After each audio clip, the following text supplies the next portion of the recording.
శుక్లాంబరధరం విష్ణుం శశివర్ణం చతుర్భుజం ప్రసన్నవదనం ధ్యాయేత్ సర్వవిఘ్నోపశాంతయే. గురుర్బ్రహ్మా గురుర్విష్ణుః గురుర్దేవో మహేశ్వరః గురుః సాక్షాత్ పరం బ్రహ్మ తస్మై శ్రీగురవే నమః. వ్యాసాయ విష్ణురూపాయ వ్యాసరూపాయ విష్ణవే నమో వై బ్రహ్మనిధయే వాసిష్ఠాయ నమో నమః. కూజంతం రామ రామీతి మధురం మధురాక్షరం ఆరుహ్య కవితాశాఖాం వందే వాల్మీకికోకిలం. శృతిస్మృతిపురాణానాం ఆలయం కరుణాలయం నమామి భగవత్పాదశంకరం లోకశంకరం. ఆనందకాననీ యస్మిన్ జంగమస్తులసీతరుః కవితామంజరీభాతి రామభ్రమరభూషితా. వాగర్ధావివ సంపృక్తౌ వాగర్ధప్రతిపత్తయే జగతః పితరౌ వందే పార్వతీ పరమేశ్వరౌ.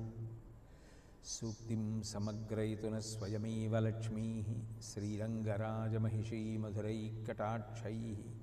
వైదగ్ధ్యవర్ణగుణగుంభనగౌరవైర్యాం కండూలకర్ణకుహరాः కవయోధయంతి. హైమోర్ధ్వపుండ్రమజహన్మకుటం సునాసం మందస్మితం మకరకుండలచారుగండం. బింబాధరం బహుళదీర్ఘకృపాకటాక్షం శ్రీవేంకటేశముఖమాత్మని సన్నిధత్తాం. విమలపటి కమలకుటి పుస్తకరుద్రాక్షసస్తహస్తపుటి కామాక్షి పక్ష్మలాక్షి కలిత విపంచి విభాసి వైరించి. మనోజవం మరుతతుల్యవేగం జితేంద్రియం బుద్ధిమతాం వరిష్టం. వాతాత్మజం వనరయూధముఖ్యం శ్రీరామదూతం శిరసా నమామి. అతులితబలధామం స్వర్ణశైలాభదేహం ధనుజవనకృశానుం జ్ఞానినామగ్రగణ్యం. సకలగుణనిధానం వానరాణామధీశం రఘుపతివరదూతం వాతజాతం నమామి. ఆపదామపహర్తారం దాతారం సర్వసంపదాం లోకాభిరామం శ్రీరామం భూయో భూయో నమామ్యాం. హరి ఓం. పరమేశ్వర స్వరూపైన సభకి నమస్కారం. 9వ చౌపాయిలో తులసీదాస్ గారు హనుమని కీర్తిస్తూ సూక్ష్మరూపధరి సియహి దిఖావా వికటరూపధరి లంకజరావా అంటారు. భగవంతునికి ఉండేటటువంటి లక్షణాలలో అనేకమైనటువంటి రూపములను ఆయన స్వీకరిస్తూ ఉంటాడు. ఆయన ఏ రూపాన్ని తీసుకున్నప్పటికీ కూడా అది ధర్మ సంస్థాపన కొరకు భక్తులను రక్షించడానికి ఉపయుక్తమవుతూ ఉంటుంది. అణోరణీయాన్ మహతో మహీయాన్ అని కదా. భగవంతుడు అణువు కన్నా చిన్నవాడు, మహత్తు కన్నా పెద్దవాడు. ఆయన ఎలా కావాలి అనుకుంటే అలా కాగలడు. నమో నీధిష్టాయ ప్రియదవదవిష్టాయ చ నమో నమక్షూదిష్టాయ స్మరహర మహిష్టాయ చ నమో నమో వర్షిష్టాయ త్రినయన అవిష్టాయ చ నమో నమః సర్వస్మైతే తదితమితి సర్వాయ నమః అంటారు. ఆ పరమేశ్వరుడికి సంబంధించినటువంటి స్తోత్రంలో ఆయన కన్నా దూరంగా ఉండేవాడు ఉండడు. ఎక్కడో కైలాసంలో ఉన్నాడు అని అనొచ్చు. కాదు కాదు, ఆయన లేని ప్రదేశం ఉంది, అంతటా ఆయనే నిండి ఉన్నాడు అన్నప్పుడు ఆయన కన్నా దగ్గరగా ఉన్నవాడు లేడు. ఆయనంత వృద్ధుడు లేడు. ఈ జగత్తులకు సృష్టికి ముందే ఉన్నాడు కాబట్టి ఆయన కన్నా వృద్ధుడు లేడు. కాలమునకు వశపడడు కాబట్టి ఆయన కన్నా యవ్వనంలో ఉన్నవాడు లేడు. అన్ని విధాలైనటువంటి వ్యతిరేక లక్షణాలు ఆయనకందే అన్వయమవుతూ ఉంటాయి. మన ఎందు అలా అన్వయం అవమంటే అయ్యేవి కావు. దూరంగానూ ఉన్నాడు దగ్గరగానూ ఉన్నాడు అన్న మాట సామాన్యుడికి అన్వయం చేయడం సాధ్యం కాదు. కానీ భగవంతుడు అన్నిటికీ అన్వయం. ఆయన పరమశాంత స్వరూపుడు. ఆయనే మహారౌద్రస్వరూపంతో ఘోరస్వరూపంతోనూ ఉంటాడు. ఆయనే భయాన్ని కల్పిస్తాడు, ఆయనే భయాన్ని పోగొడతాడు. భయకృత్ భయనాశన అని విష్ణు సహస్రనామ స్తోత్రంలో శ్రీ మహావిష్ణువుకి నామాలు ఉన్నాయి కదా. కాబట్టి భగవంతుని యందు వ్యతిరేక లక్షణములు అన్వయమవుతాయి. స్వామి హనుమయందు కూడా ఆ లక్షణములు ఎలా అన్వయమవుతాయి అన్నది సూచిస్తూ తదంతర్గతంగా ఆయన యొక్క బుద్ధి వైభవాన్ని, ఆయన యొక్క శరీర శక్తిని, ఆయన యొక్క ధర్మ సంస్థాపన లక్ష్యాన్ని, ఆయన యొక్క శిష్ట రక్షణని తులసీదాస్ గారు వర్ణిస్తున్నారు. సూక్ష్మరూపధరి సియహి దిఖావా. స్వామి మీరు సూక్ష్మ రూపంలో సీతమ్మకు కనపడ్డారు. సీతమ్మకి సూక్ష్మరూపంలో కనపడవలసిన అవసరం ఏమిటి? ఆవిడ నిజానికి గొప్ప శాంతి పొందాలి అంటే ఆయన యథార్థ స్వరూపంతో కనపడి మాట్లాడితే ఆవిడ శాంతి పొందుతుంది. కానీ సూక్ష్మరూపాన్ని ధరించి కనపడడానికి కారణం ఆయన యొక్క బుద్ధిశక్తి. ఆయన అట్లా సూక్ష్మరూపాన్ని పొందడానికి పూర్వాంగంలో ఎంతో ఆలోచన చేశారు. ఒక కార్యం సఫలీకృతం కావడం అంటే ఏదో అప్పటికప్పుడు అనుకుని చేసినటువంటి కార్యక్రమాలు అన్ని వేళలా విజయవంతం అవుతాయి అని చెప్పడం సాధ్యం కాదు. కానీ ఎప్పుడూ కూడా ప్రణాళికాబద్ధంగా ఒక కార్యక్రమానికి ఉండేటటువంటి వనరుల దగ్గర నుంచి అన్ని విషయాల్ని బాగా పరిశీలనం చేసి నిర్మాణం చేసుకున్నటువంటి వ్యూహంతో కార్యక్రమంలోకి వెళ్ళినటువంటి వాడు విజయం సాధించి తీరుతాడు. అట్లాగని తన శక్తి మీద తనకి ఎక్కువ నమ్మకము పెట్టేసుకోకూడదు. భగవంతుని యందు ఉండవలసినటువంటి నమ్మకాన్ని పోగొట్టుకోకూడదు. కచ్చిదాశాస్తి దేవానాం ప్రసాదం పార్థివాత్మజ కచ్చిత్ పురుషకారంచ దైవంచ ప్రతిపద్యతే అంటుంది సీతమ్మ. పురుష ప్రయత్నం 99 పాళ్ళు ఉండాలి. ఒక్క పాళ్ళు భగవంతుని యొక్క అనుగ్రహము కూడా కలిసి రావాలి. భగవంతుని యొక్క అనుగ్రహము కలిసి రాకపోతే కుండడు ఆవు పాలున్నా ఒక్క మజ్జిగ చుక్క పడకపోతే ఎట్లా తోడుకోవు. అట్లా భగవదనుగ్రహం కలిసి రాని కార్యక్రమాలు ఎప్పుడూ కూడా సఫలీకృతం కావు. ఒక కార్యక్రమాన్ని చెయ్యాలి అంటే బుద్ధి చేత అంత గొప్పగా దాన్ని తర్క వితర్కముల చేత నేను ఈ మార్గంలో విడితే కార్యం సాధింపబడుతుంది అని బాగా ఆలోచించగలగాలి. హనుమ సీతమ్మకి సూక్ష్మరూపంలో కనపడడానికి కారణమేమి అన్నది 1వ సర్గ 1వ శ్లోకం దగ్గర నుంచి కూడా పరిశీలించుకుంటూ విడితే ఆయన అసలు సూక్ష్మ రూపంలో ఎందుకు కనపడ్డారు సీతమ్మకి అన్న విషయం మనకి ద్యోతకమవుతుంది. ఆయన లంకాపట్టణాన్ని చేరుకునే వరకు తన యథార్థ రూపంతో ప్రయాణం చేశారు. మహేంద్రగిరి పర్వతం నుంచి బయలుదేరినప్పుడు ఆయన సూక్ష్మరూపం ధరించారు అని రామాయణంలో లేదు. తతో రావణనీతాయా సీతాయా శత్రుకర్షణ ఏష పదమన్వేష్టం చారణా చరితేపధి. చారణలు అంటే భూమికి శుభవార్తలు అందించేటటువంటి దేవతలు తిరుగాడే ప్రదేశాన్ని చారణులు, చారణ వీధి అంటారు. అటువంటి చారణ వీధిలో ఆయన ప్రయాణం చేశారంటే భూమికి దగ్గరగా సముద్రం మీద ఉన్నటువంటి ఎత్తులో ఎగురుతూ లంకాపట్టణానికి వెళ్ళారు. అప్పుడు ఆయన సూక్ష్మరూపంతో వెళ్ళినట్టు లేదు. కానీ 2 పర్యాయములు మాత్రం సూక్ష్మరూపాన్ని పొంది మళ్ళీ తన యథారూపాన్ని పొందారు. సురస నోట్లోకి ప్రవేశించేటప్పుడు, సింహిక నోటిలోకి ప్రవేశించేటప్పుడు సూక్ష్మరూపాన్ని పొంది మళ్ళీ యథార్థమైన తన రూపాన్ని పొంది లంకాపట్టణానికి చేరుకున్నారు. లంకాపట్టణానికి చేరుకున్నది నిజానికి పగటిపూట చేరుకున్నారు. ఎందుకంటే తెల్లవారుజామున ప్రారంభమైంది సముద్ర లంఘనం.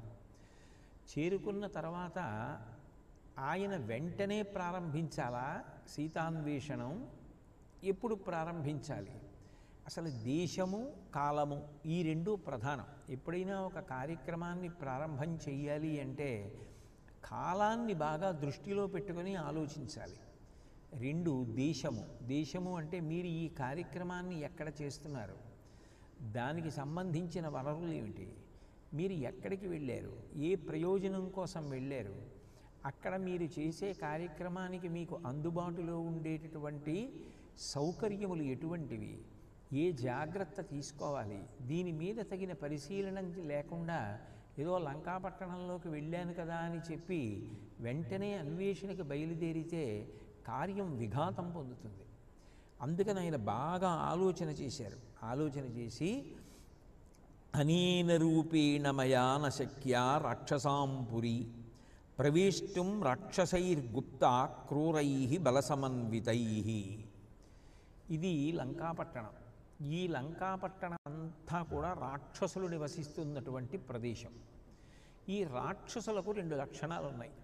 ఒకటి, వాళ్ళు క్రూర స్వభావం కలిగిన వారు. క్రూర స్వభావము అంటే ఒకరిని హింసించి ఒకరు బాధపడితే తాను సంతోషించడం, దానిని క్రూర స్వభావం అంటారు. ఆయనకి తనంత తానుగా సంతోషం ఇతర కారణముల వలన ఉండదు. ఆయన సంతోషించాలి అంటే ఇంకోళ్ళు బాధపడాలి, ఇంకోళ్ళు బాధపడితే ఆయన సంతోషిస్తాడు. ఒకవేళ ఆయన సంతోషపడాలి, అలా బాధపడేవాడు లేడు అనుకుంటే బాధపడేటటువంటి కారణాన్ని కల్పిస్తాడు. అదే సుందరకాండలో సీతమ్మ కూడా నిర్ధారిస్తుంది. రాక్షసత్వము అన్న మాటకు అర్థం ఏమిటంటే, నేను ఎలా బ్రతుకుదాం అనుకుంటున్నానో అట్లా నన్ను బ్రతకనివ్వడు, రామచంద్రమూర్తితో కలిసి జీవించనివ్వడు. పోనీ నేను ఆయన్ని చూడకుండా ఉండలేను, ఆయనతో కలిసి జీవించకుండా జీవించలేను, శరీరాన్ని త్యాగం చేద్దామంటే విషం కాదు, కత్తి కాదు, ఏది అందుబాటులో లేకుండా చేస్తాడు. శరీరము వదిలిపెట్టనివ్వడు, నేను కావలసినట్లు బ్రతకనివ్వడు, తను కోరుకున్నట్టు నేను బ్రతకాలని కోరుకుంటాడు. అదే రాక్షసత్వం. అవతల వారి యొక్క సౌలభ్యం, అవతల వారి యొక్క సౌకర్యం ఆలోచించకుండా ఎప్పుడూ తన కళ్ళద్దాల్లోంచే చూడడం, తను కోరుకున్నట్లుగానే ఉండాలనుకోవడం రాక్షసత్వం. అవతల వారి కళ్ళద్దాల్లోంచి చూసి వారి సౌలభ్యానికి వదిలిపెట్టేయడం మానవత్వం, దైవత్వం.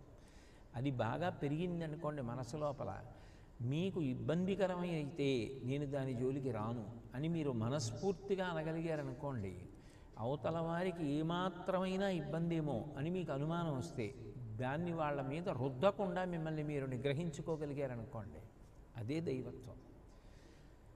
అవతల వారికి ఇష్టం ఉందా ఇష్టం లేదా అనవసరం, నేను ఇలా కోరుకున్నాను కాబట్టి వారు అట్లా ఉండాలి అనుకోవడమే రాక్షసత్వం. ఎందుకనంటే అట్లా భావాన్ని రుద్దిన కారణం చేత అవతల వారు బాధపడే అవకాశం ఉంటుందని గుర్తించలేకపోవడమే సంస్కారహీనత్వం. కాబట్టి ఇక్కడ రాక్షసులు ఉన్నారు, వీళ్ళకి క్రూర స్వభావం ఉంది. క్రూర స్వభావం ఉండి బలం లేకపోతే వాడెవరిని హింస పెట్టలేడు. వీళ్ళకి క్రూర స్వభావం ఒక్కటే కాదు, దానితో పాటు వీళ్ళు విశేషమైనటువంటి బల సమన్వితులు, చాలా బలం కలిగినటువంటి వారు. ఇటువంటి వాళ్ళు ఉన్న చోట నేను నా యథార్థ రూపంతో ఎంత ఉన్నానో అంత రూపంతో పరిశీలించడానికి వెడితే వాళ్ళు ఖచ్చితంగా పట్టుకుంటారు. అనేన రూపేణ మయా నశక్య రాక్షసాం పురీ. ఆయన తాను ఎటువంటి శరీరంతో ఉంటారో అటువంటి శరీరంతో లంకలోకి ప్రవేశించలేని వారు కాదు. కానీ ప్రవేశిస్తే కార్యం సాధించడం చాలా కష్టం. ఆయన రాక్షసుల్ని మట్టు పెట్టడానికి భయపడేవారు కాదు. కానీ వెడుతున్నది రాక్షస సంహారానిక రావణ సంహారానిక? రావణ సంహారం చేయవలసిన వాడు రామచంద్రమూర్తి ప్రతిజ్ఞ చేసి ఉన్నాడు. అసలు రాముడు అప్పచెప్పిన పని ఏమిటి? సీతమ్మ జాడ కనిపెట్టి రమ్మని. సీతమ్మ జాడ కనిపెట్టడానికి ఈ రూపంతో వెడితే ప్రారంభంలోనే యుద్ధం అవుతుంది. అప్పుడు సీతమ్మ జాడ కనిపెట్టే అవకాశం ఉండదు ఇక. కాబట్టి నేను ఈ రూపంతో వెళ్ళకూడదు, అది బుద్ధిశక్తి అంటే. ఇది బయలుదేరేటప్పుడు సుగ్రీవుడు చెప్పిన మాట, దేశకాలానువృత్తిశ్చ నయశ్చ నయపండిత. నీకు దేశకాలములను గురించి బాగా ఆలోచించేటటువంటి లక్షణం ఉంది. దాన్ని బుద్ధితో బాగా పరిశీలించి ఎప్పుడు ఏ పని చెయ్యాలి, ఎప్పుడు ఏ పని చెయ్యకుండా ఉండాలి, దేని జోలికి వెళ్లకుండా ఉండాలి, ఎప్పుడు దేని జోలికి వెళ్ళవచ్చు అన్న విషయం మీద బాగా బుద్ధిని కేంద్రీకరించి నిర్ణయాన్ని తీసుకుంటావు. అట్లా నిర్ణయం చేసుకున్నటువంటి కారణం చేత నువ్వు చేసే కార్యక్రమములు ఏ ఉన్నాయో అవి సఫలీకృతమై తీరుతాయి. కాబట్టి నాకు నీ యందు విశ్వాసం ఉన్నది అంటాడు సుగ్రీవుడు. కాబట్టి ప్రవేష్టుం రాక్షసైర్గుప్త, నేను విడితే ఎలా వెళ్ళాలి? ఇప్పుడు రాక్షసులకు కనపడకూడదు, వాళ్ళకి ఇలా చూసేటప్పటికి చటుక్కన కనపడకూడదు. నేను జాగ్రత్తగా వాళ్ళ కంటికి కనపడకుండా ఉండడానికి వీలైనటువంటి రూపంతో విడితే నేను లంకని చూడొచ్చు, వాళ్ళు నన్ను చూడరు. అప్పుడు కార్యం సిద్ధిస్తుంది, అప్పుడు నేను సీతమ్మ దర్శనం చేయగలుగుతాను. అంటే ముందు కార్యాన్ని సాధించడానికి కావలసినటువంటి వ్యూహాన్ని రచన చేస్తున్నారు. ఇది ఎప్పుడైనా ఎవరికైనా సరే, అది ఎంత చిన్న పని కానివ్వండి, ఎంత పెద్ద పని కానివ్వండి, జీవితంలో ఇది అలవాటైందనుకోండి, వాడు జీవితంలో వృద్ధిలోకి వస్తాడు. అసలు అన్నిటికన్నా ముందు తెలిసి ఉండవలసింది ఏమిటంటే, నా గురించి నాకు తెలియాలి.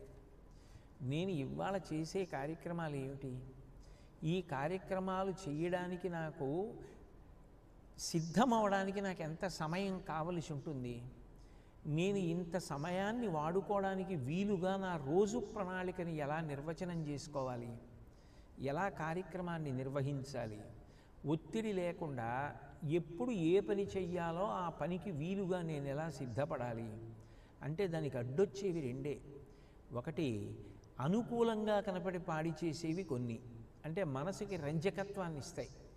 మీరు ఏదో సాయంకాలం చాలా ప్రధానమైనటువంటి పని మీద వెళ్ళాలి, అక్కడ మీరు మీ బుద్ధిశక్తిని ఉపయోగించి అనేక విషయాల గురించి ప్రస్తావించవలసి ఉంటుంది. ఒక్క 5 నిమిషాలో 10 నిమిషాలో అని చెప్పి మీరు ఏదో చూద్దామని కూర్చున్నారనుకోండి, ఆ కూర్చున్నది మిమ్మల్ని కట్టి పడేసింది అనుకోండి, మీకు తెలియకుండా ఒక 2-3 గంటలు గడిచిపోయింది అనుకోండి, ఆ తర్వాత మీకు ఒళ్ళంతా చెమట్లే, ఒత్తిడి.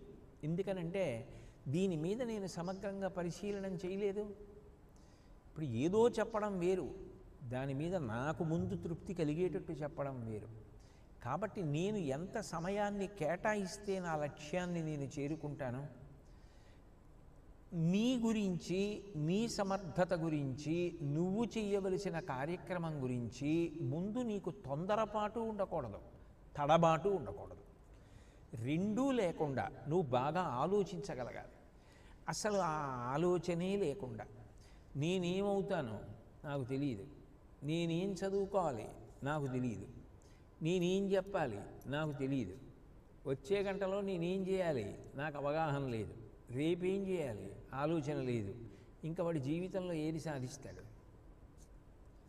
ఏమిటి సాధించగలడు? అంటే అసలు ముందు లక్ష్యాన్ని సాధించడానికి నీ బలం గురించి, నీ బుద్ధి గురించి నీకు ఒక ఆలోచన ఉండాలి. నన్ను మీతో మనవి చేసింది అదే.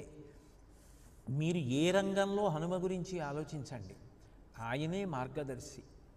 మీరు ఆయన్ని మార్గదర్శిగా పెట్టుకున్నారనుకోండి, ప్రతి చిన్న విషయంలోనూ కూడా ఆయన లక్షణం మీ యందు పొటమరించిందనుకోండి, అదే జీవితంలో విజయం సాధించడానికి కారణం.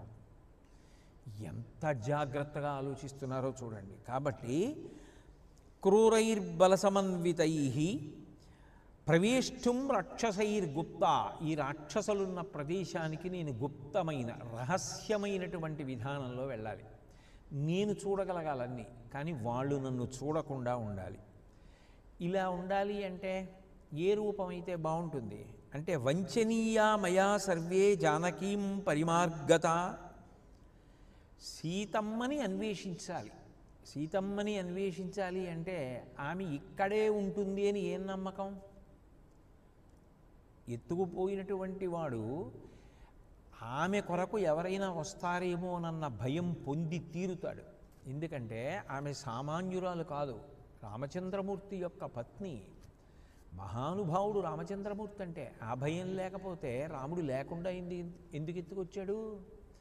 ఆ భయం లేనివాడైతే రాముడు ఉండగా యుద్ధం చేసి సీతమ్మని తీసుకొచ్చాను. రాముడి ముందు నిలబడలేనన్న భయంతోనే కదా మారీచుణ్ణి ప్రయోగించి తీసుకొచ్చాడు. ఆయన అస్త్రశక్తి, ఆయన బుద్ధి వైభవం, ఆయన పరాక్రమం తెలియనివాడు కాడు. ఏమో ఎవరిని పంపుతాడో, ఏమో ఎప్పుడొస్తాడో, ఏమో ఎలా తెలుసుకుంటాడో, తెలుసుకుంటే ప్రాణహాని, ప్రమాదం వస్తుంది. కాబట్టి అతి గుప్తంగా దాచి ఉంచుతాడు. ఎక్కడ దాచి ఉంచాడు అంటే ఎట్లా ఊహిస్తారు? ధనం ఎక్కడుంది అంటే చూడడానికి కొన్ని ఆధారాలు ఉంటాయి, నగలు ఎక్కడున్నాయంటే చూడడానికి కొన్ని ఆధారాలు ఉంటాయి, పుస్తకాలు ఎక్కడుండొచ్చు అంటే చెప్పడానికి కొన్ని ఆధారాలు ఉంటాయి. ఎత్తుకెళ్ళిన స్త్రీని ఎక్కడ దాచాడు అంటే ఎవరు చెప్పగలరు? లంక అంతటా వెతకాలి. ఇప్పుడు లంక అంతటా వెతకాలి అంటే అన్ని చోట్లకి తాను వెడుతున్నా కూడా అక్కడ కాపలాగా ఉన్నవాళ్ళు, తిరుగుతున్న వాళ్ళు తనని గుర్తించలేకుండా ఉండాలి. అంటే అందులో సీతమ్మ జాడ తాను కనిపెట్టే వరకు కూడా రాక్షసుల్ని వంచగలగాలి. తన బుద్ధి చేత తాను పొందిన రూపము చేత అవతలవారు అసలు తనని గుర్తించడానికి వీలు లేని స్థితి కల్పింపబడాలి. అటువంటి వంచన మార్గాన్ని ఎంచుకుంటే తప్ప, అంటే అవతల వారి యొక్క బుద్ధిని మోసగిస్తే తప్ప ఇది చెయ్యడం సాధ్యమయ్యే విషయం కాదు. కాబట్టి లక్ష్యాలక్ష్యేణ రూపేణ రాత్రౌలంకాపురీమయ ప్రవేష్టుం ప్రాప్తకాలం మే కృత్యం సాధయితుం మహత్. నేను అసలెవ్వరికీ కనపడకుండా ఓ ధూళికణం అంతో ఎంతో అయిపోతాయి. సీతమ్మకి మాత్రం ఎలా కనపడతాను? అప్పుడు ఆవిడికి మాత్రం నేను వచ్చానని ఎలా తెలుస్తుంది? అప్పుడు అకస్మాత్తుగా రూపాన్ని పెంచడం ఎలా సాధ్యమవుతుంది? కాబట్టి నేను ఎలా ఉండాలి అంటే, నేను సీతమ్మని చూడలేకపోవచ్చు, సీతమ్మ నన్ను చూడడానికి అవకాశం ఉండాలి. ఇదేమిటి ఇక్కడ వానరం తిరుగుతోంది అని నన్ను చూసేటప్పటికీ ఆయన నమ్మకం ఏమిటంటే తప్పకుండా ఆ తల్లికి సహజమైన ప్రేమ కలుగుతుంది. కొడుకుని తల్లి చూసినట్టు ఆమె సంతోషిస్తుంది. కాబట్టి ఆమె నన్ను చూడాలి, నేను ఆవిడ్ని చూడాలి, ఇతరుల కంట మాత్రం పడకూడదు. అంటే ప్రయత్నపూర్వకంగా చూస్తే నేను ఆవిడికి కనపడాలి. ప్రయత్నపూర్వకంగా ఎవరు మాట్లాడుతున్నారు, ఎవరక్కడ అని పరిశీలనాత్మకంగా చూస్తే కనపడాలి తప్ప లేకపోతే కనపడకూడదు. అందుకని కనపడకుండా నేను ఉండాలి. లక్ష్యాలక్ష్యేణ రూపేణ రాత్రౌలంకా పురీమయా, రాత్రి వేళ వెతకాలి. ఎందుకని?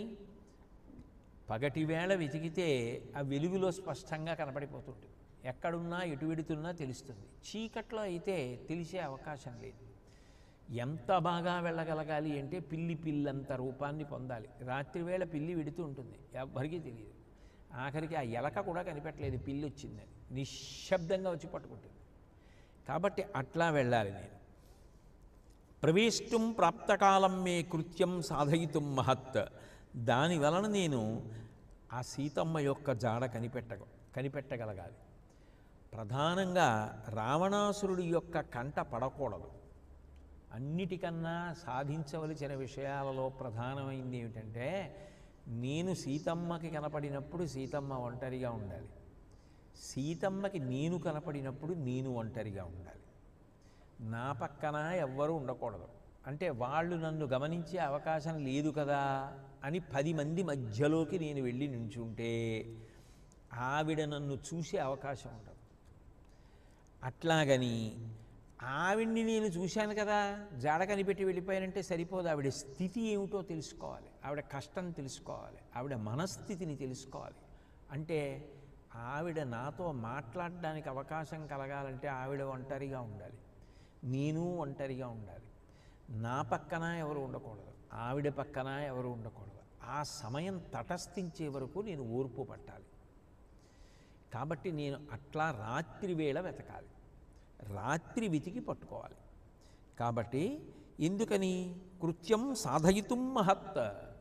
ఇదేం చిన్న విషయం కాదు, ఒక వస్తువు వెతకడం కాదు, మహాద్భుతమైన కార్యం. సీతమ్మ జాడి కనిపెట్టడం, రావణాసురుణ్ణి ఇంతమంది రాక్షసుల్ని నేను వంచగలగాలి. నేను ఇంత పండితుణ్ణి, సూర్యనారాయణమూర్తి శిష్యుణ్ణి, ఇంత విద్వాంసుణ్ణి, నన్ను మా రాజుగారు మెచ్చుకున్నారు, రామచంద్రమూర్తి నన్ను నమ్మాడు, నేను ఇంతటి వాణ్ణి, నేను కదా 100 యోజనముల సముద్రాలు దాటి వచ్చాను, మిగిలిన వాళ్ళు ఎవరొచ్చారు, వాళ్ళందరూ అటుండిపోయారు కదా. ఇటువంటి అక్కర్లేని అతిశయం కాని కలిగితే, భూతాశ్చార్థా విపద్యంతే దేశకాల విరోధిత అర్ధానర్ధాంతరే బుద్ధిర్నిశ్చితాపిన శోభతే ఘాతయంతి కార్యాణి దూతా పండితమానినః. అవి ఏమిటండి బంగారు అక్షరాలతో ఇంట్లో వ్రాసి పెట్టుకోవలసినటువంటి శ్లోకాలు.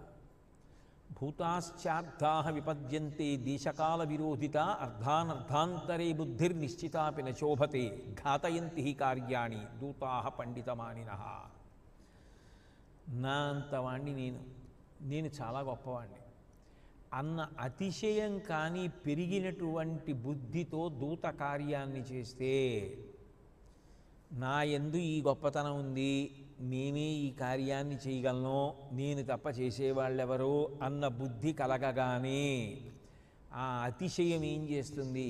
దేశకాలములకు వ్యతిరేకంగా ఆలోచన చేయించి నిర్ణయం చేయిస్తుంది. దేశకాలములకు వ్యతిరేకంగా ఆలోచన చెయ్యగానే ఘాతయంతి కార్యాణి, కార్యం పాడైపోతుంది. కార్యం పాడైపోవడం మామూలుగా ఉండదు.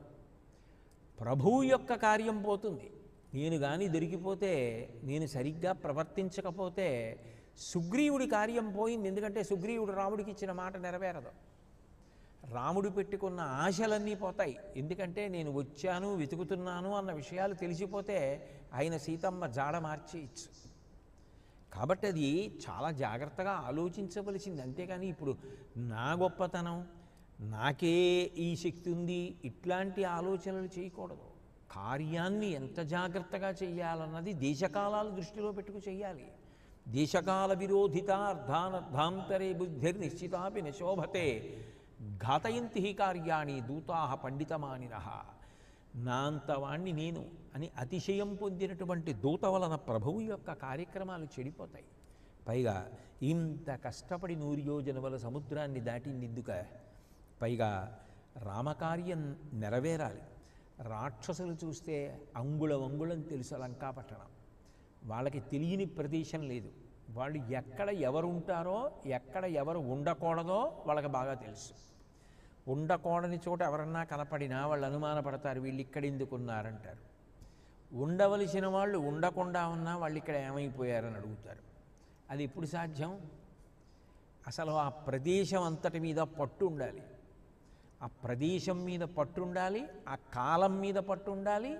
ఇవి రెండూ ఉంటేనే. మీరు ఒక ప్రాంగణంలోకి వెళ్ళారనుకోండి, మంగళధ్వని వినపడుతోందనుకోండి, ఓ హారతి అవుతోందనమాట అని మీరు చెప్పగలగాలంటే ఆ సమయంలో జరిగేటటువంటి కార్యక్రమాల మీద మీకు పట్టు ఉండాలి కదా.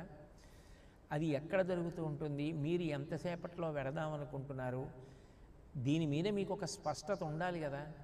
లేనప్పుడు అదంతా అయోమయంగానూ అంధకార బంధురంగానూ ఉంటుంది. కాబట్టి రాక్షసులకు తెలియకుండా వెతకడం అంత తేలిక విషయం కాదు. కనపడకూడని చోట ఏది కనపడినా ఇది ఇక్కడ ఎందుకుంది అని ఆలోచిస్తారు వాళ్ళు. వాళ్ళది క్రూర స్వభావం. వెంటనే మీనపడతారు. ఇంకా అక్కడి నుంచి యుద్ధం జరిగిన తర్వాత జయాపజయములు విధి నిర్ణీతములు, కానీ కార్యభంగం అయిపోతుంది. కాబట్టి మామూలుగా తర్వాత ఎప్పుడో వెతికేటప్పుడు మారడం కాదు. నేను ఇప్పుడు ఇక్కడ ఇలా కూర్చున్నా పర్వతం మీద, ఇతనెవరు, ఇక్కడికి ఎందుకు వచ్చాడు, ఎందుకు కూర్చున్నాడు అని పట్టి బంధిస్తారు. బంధించడం కాదు, ఏ పాటి అనుమానం వచ్చినా వధిస్తారు. అప్పుడు సుగ్రీవుడి యొక్క కార్యక్రమం పోతుంది. కాబట్టి చీకటి పడే వరకు నేను ఎదురు చూస్తాను. చీకటి పడ్డ తర్వాత నా దేహాన్ని చిన్నదిగా చేసేసుకుంటాను. సూర్యే చాస్తం గతే రాత్రౌ దేహం సంక్షిప్య మారుతి వృషదంశకమాత్ర బభూవ అద్భుత దర్శన, అద్భుత దర్శన అన్నారు. పిల్లికి చీకట్లో అన్నీ కనపడతాయి. అది దానికి ఉన్న గొప్పతనం. చీకట్లో మనకి కనపడవు, పిల్లికి కనపడతాయి. అంత నల్లటి చీకట్లో గోడ పక్కన ఇంకా చీకటిగా ఉంటుంది. గోడవారంబట ఎంత చీకటిగా ఉంటుంది కటిక చీకట్లో అర్ధరాత్రి వేళ. అది అంత చీకట్లో నిశ్శబ్దంగా గోడ మీద కూర్చుంటుంది. అంత చీకట్లో గోడ పక్కన వెడుతున్న నల్లని చీకట్లో నల్లని ఎలుకని చప్పుడవకుండా దూకి ఒడిచి పట్టుకుంటుంది. అద్భుత దర్శన, దానికి ఆ లక్షణం ఉంది. నేను కూడా అట్లా చీకటిలో పిల్లంత రూపంతో వెతుకుతా సీతమ్మని. కాబట్టి అటువంటి రూపంతో నేను సీతమ్మ యొక్క దర్శనం చెయ్యాలి. అంటే ఇప్పుడు ఆయన ఏదో సీతమ్మ తల్లి నన్ను ప్రయత్నపూర్వకంగా చూస్తే తప్ప కనపడకుండా ఉండడానికి ఏదో దూబూచులాడినట్టుగా అలా ఉంటానని కాదు. దాని వెనక ఎంత బుద్ధిబలం ఉంది, ఎంత చాతుర్యం ఉంది. దాని వలన ఆయన సీతమ్మ దర్శనం చేయగలిగారు. అందుకు తతశాఖాంతరే లీనం దృష్ట్వా చలితమానస వేష్టితార్జున వస్త్రం తం విద్యుత్ సంఘాత పింగళం అంటారు మహర్షి. ఆ శిశుపావృక్షపు కొమ్మలలో ఆ గుబురులో ముఖం కిందకి పెట్టి పగడాల ముద్ద లాంటి మూతితో చూస్తున్నారు. మిరుపుల ముద్ద ఎలా ఉంటుందో అలా ఉండి తెల్లటి బట్ట కట్టుకుని ఉంటే తల్లి సీతమ్మ ఆ రామకథ వినపడగానే ఇలా పైకి చూసేటప్పటికి ప్రయత్నపూర్వకంగా చూస్తే అప్పుడు కనపడ్డారు. అంటే అంత జాగ్రత్తగా వెళ్ళారు కాబట్టే అట్లా కనపడ్డారు. అయితే ఇక్కడ ఓ అనుమానం వస్తుంది, ఇది వరకు ఇంతవరకు బాగానే ఉంది కానండి, మరి అదే లంకాపట్టణంలో ఆయన భీమరూపాన్ని కూడా ధరించారుగా, చాలా పెద్ద రూపాన్ని పొందారు, రాక్షసులందరినీ సంహారం చేశారు, నేను హనుమని అని చెప్పేశారు, నేను రామదూతని అని చెప్పేశారు, మరి అప్పుడు ఆయనకి భయం లేదా అంటే మీరు ఒక్కటి గమనించండి, ప్రధాన కార్యం ఏమిటి? సీతామాత దర్శనం. ఒకసారి సీతామాత దర్శనం అయిపోయిన తర్వాత, ఆవిడ జాడ కనిపెట్టిన తర్వాత, ఆవిడ మనస్థితిని తెలుసుకున్న తర్వాత ప్రధాన కార్యం అయిపోయింది. అల్పశేషమిదం కార్యం, ఇక లెక్కలేదు ఆయనకి, ఇక రాక్షసులతో భయం లేదు ఆయనకి. పైగా రావణుడికి సందేశం ఇవ్వాలంటే అశోకవనాన్ని భంజించడం వినా మార్గం లేదు. 2, తాత్వికంగా ఆలోచించినప్పుడు రామచంద్రమూర్తి యొక్క ఉంగరం చేతిలో ఉన్నంతసేపు జాగ్రత్తగా ఆలోచిస్తారు. శాక్తేయాభరణం అమ్మవారి తల మీద పెట్టుకునే చూడామణి ఈయన చేతిలోకి వచ్చేటప్పటికి ఆయనలో ఉన్న శక్తి విజృంభిస్తుంది, రాక్షస సంహారం చేస్తారు. ఎందుకనంటే అది శాక్తేయాభరణం, అమ్మవారి ఆభరణం కాదు, దాని శక్తి దానిది, ఆ లక్షణం ఉంటుంది. రామచంద్రమూర్తి ఉంగరం చేతిలో ఉన్నంతసేపు దాని లక్షణం దాంది. కాబట్టి ఆయన సీతమ్మకి సూక్ష్మరూపంలో దర్శనమిచ్చారు అంటే అంత బుద్ధి వైభవం కలిగిన వారు, అంత జాగ్రత్తగా అన్వేషణం చేశారు మహానుభావుడు. ఎంత గొప్ప బుద్ధి గలవాడవయ్యా, ఎంత దేశకాలములను పరిశీలిస్తావయ్యా స్వామి, నీ అనుగ్రహం కలిగితే అందులో 1/4 వంతు మాకొస్తే జీవితంలో ఎన్నో కార్యక్రమాలని సఫలీకృతంగా చేయగలుగుతాం. వికట రూప, అదే హనుమ సూక్ష్మరూపంలో సీతమ్మ దగ్గరికి వెళ్ళిన వారు వికట రూపధరి లంక జరావా, వికట రూపంతో లంకనంతటినీ కాల్చేశారు.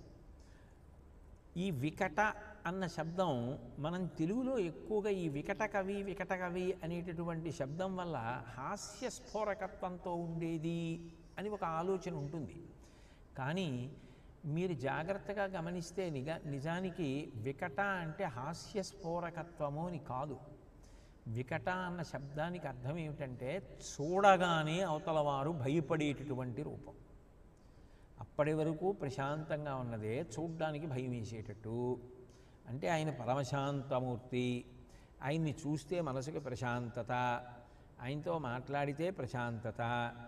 ఆయన చాలా కోపాన్ని పొందాడు, అప్పుడు అలా చూడడానికే భయం. ఎవరు అలా చూడాలని కోరుకోరు కదా.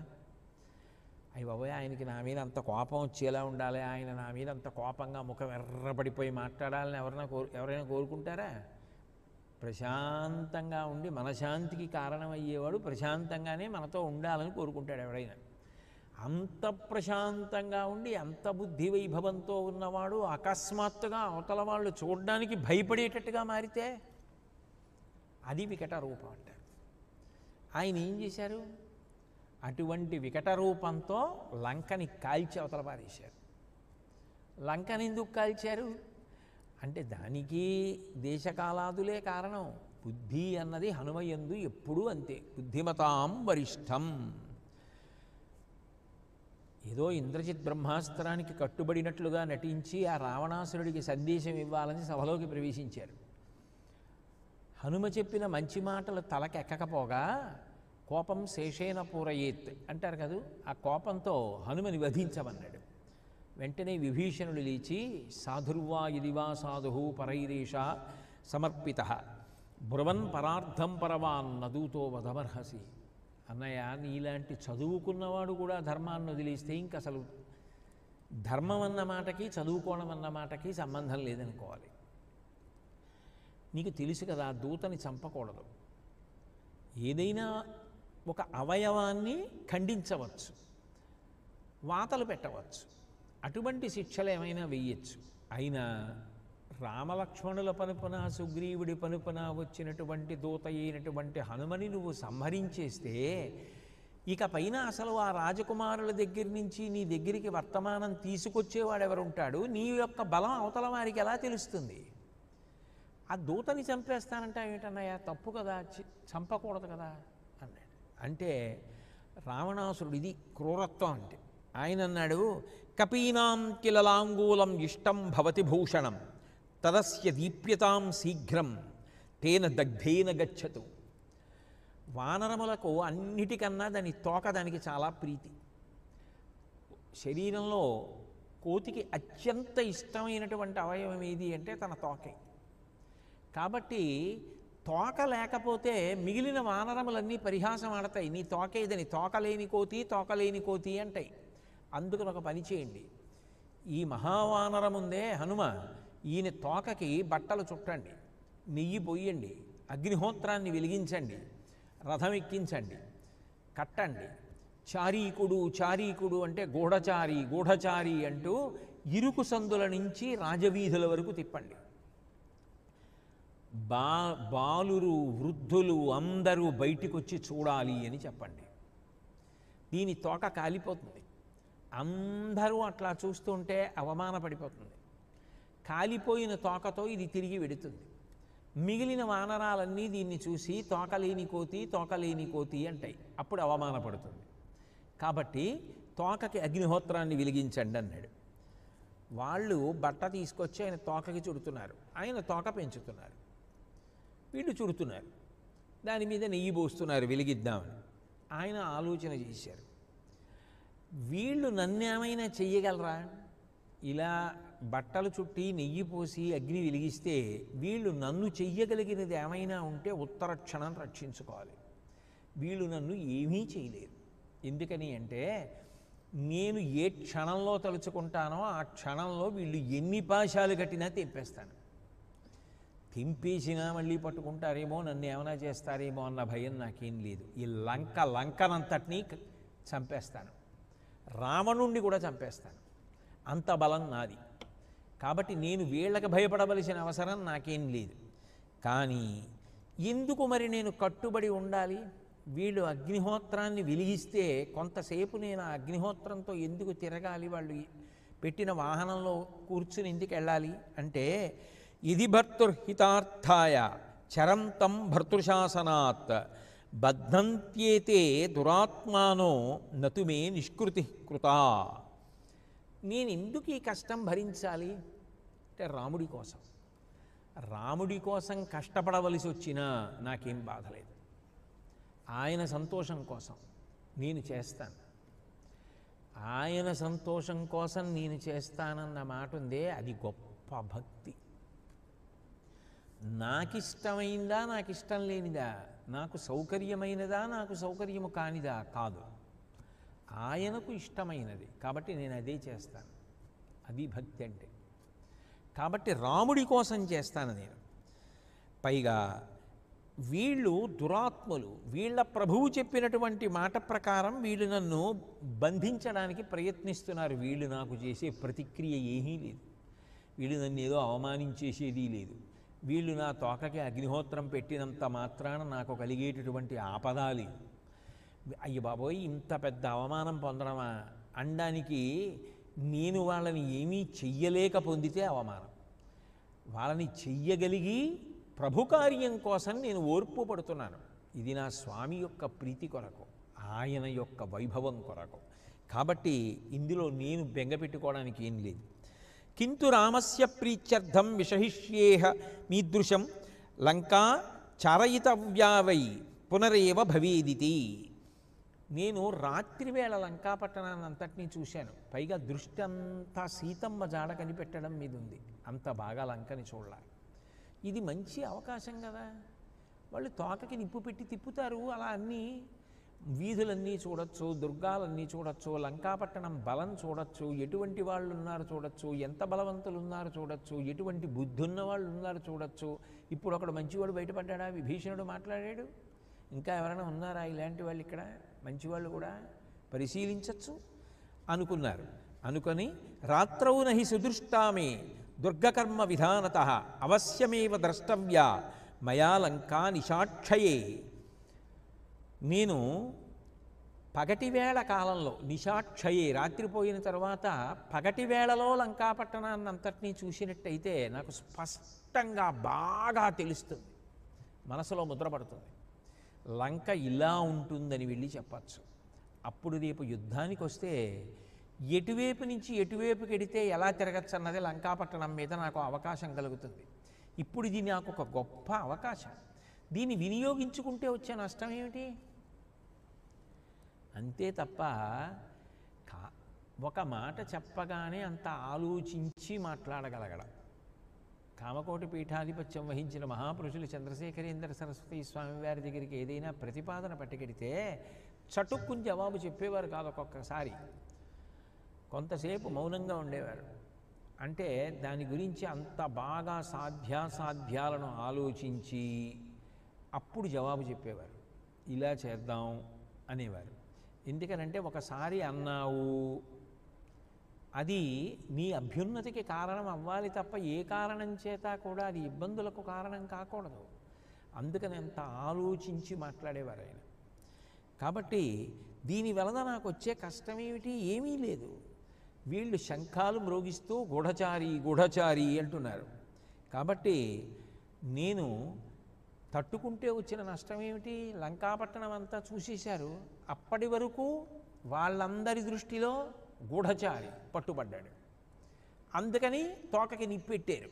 నిస్సహాయుడు, ఏమీ చేయలేక తోక కాలిపోతుంటే అలాగే బాధని ఓర్చుకుంటూ కాలిపోతున్నటువంటి తోకతో అందరూ చూసి అవమానం చేస్తుంటే మానసికంగా అవమాన భారంతో, భౌతికంగా శారీరకంగా అగ్నిహోత్రం యొక్క సంపర్కం చేత బాధపడుతూ ఆయన కుంగిపోయి ఉన్నాడు అన్నది వాళ్ళ భావన.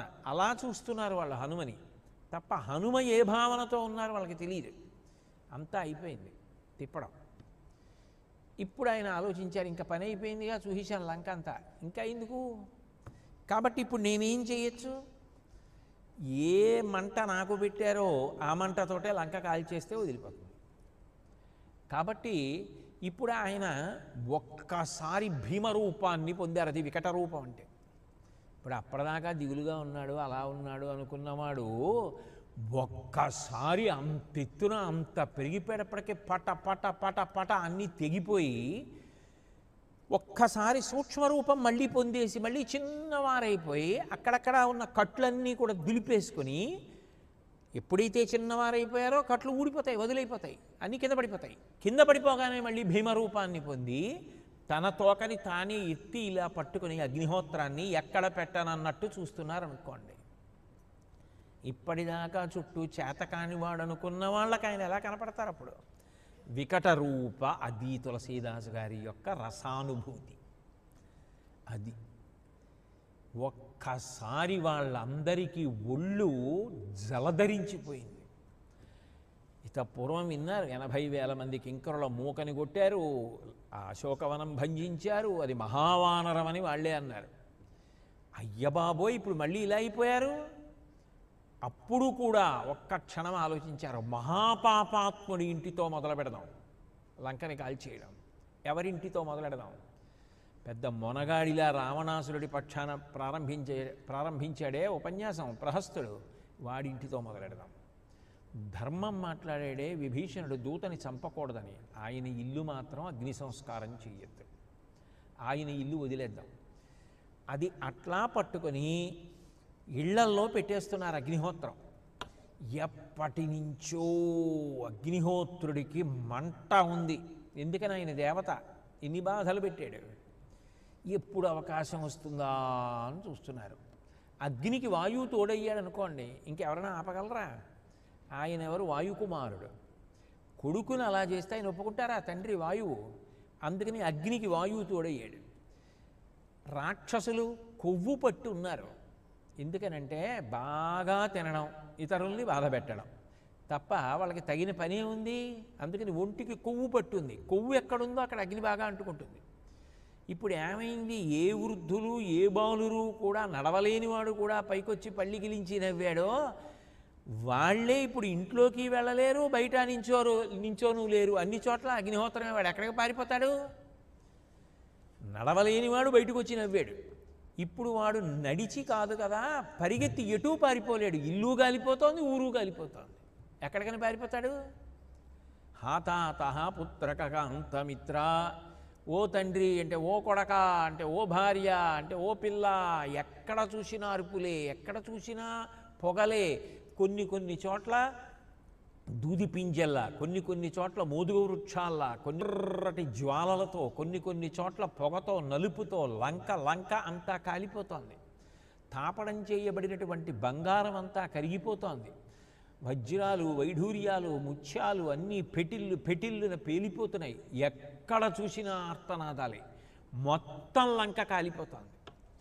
దేవతలు మహాగ్రహాన్ని పొంది ఉన్నారు కదూ, వాళ్ళందరూ వచ్చి చూస్తున్నారు పైనుంచి. అబ్బా ఏమిరా, ఎంత గొప్పగా ఉండే లంక, భలే కాలిపోతోంది. ఈయన అగ్నిహోత్రాన్ని అలాగే పట్టుకుని ఇంకా ఎక్కడన్నా పెట్టాలా అని ఆకాశంలో తిరుగుతూ చూస్తున్నారు. ఒక పక్క కాలిపోతోంది, ఒక పక్క అటువంటి వికట రూపం ఆయన్ని చూస్తేనే హడిలిపోతున్నారు. ఆయన ఇంకా తిరుగుతున్నారు అలాగే. అప్పుడు వాళ్ళ పరిస్థితి ఎలా ఉంటుంది?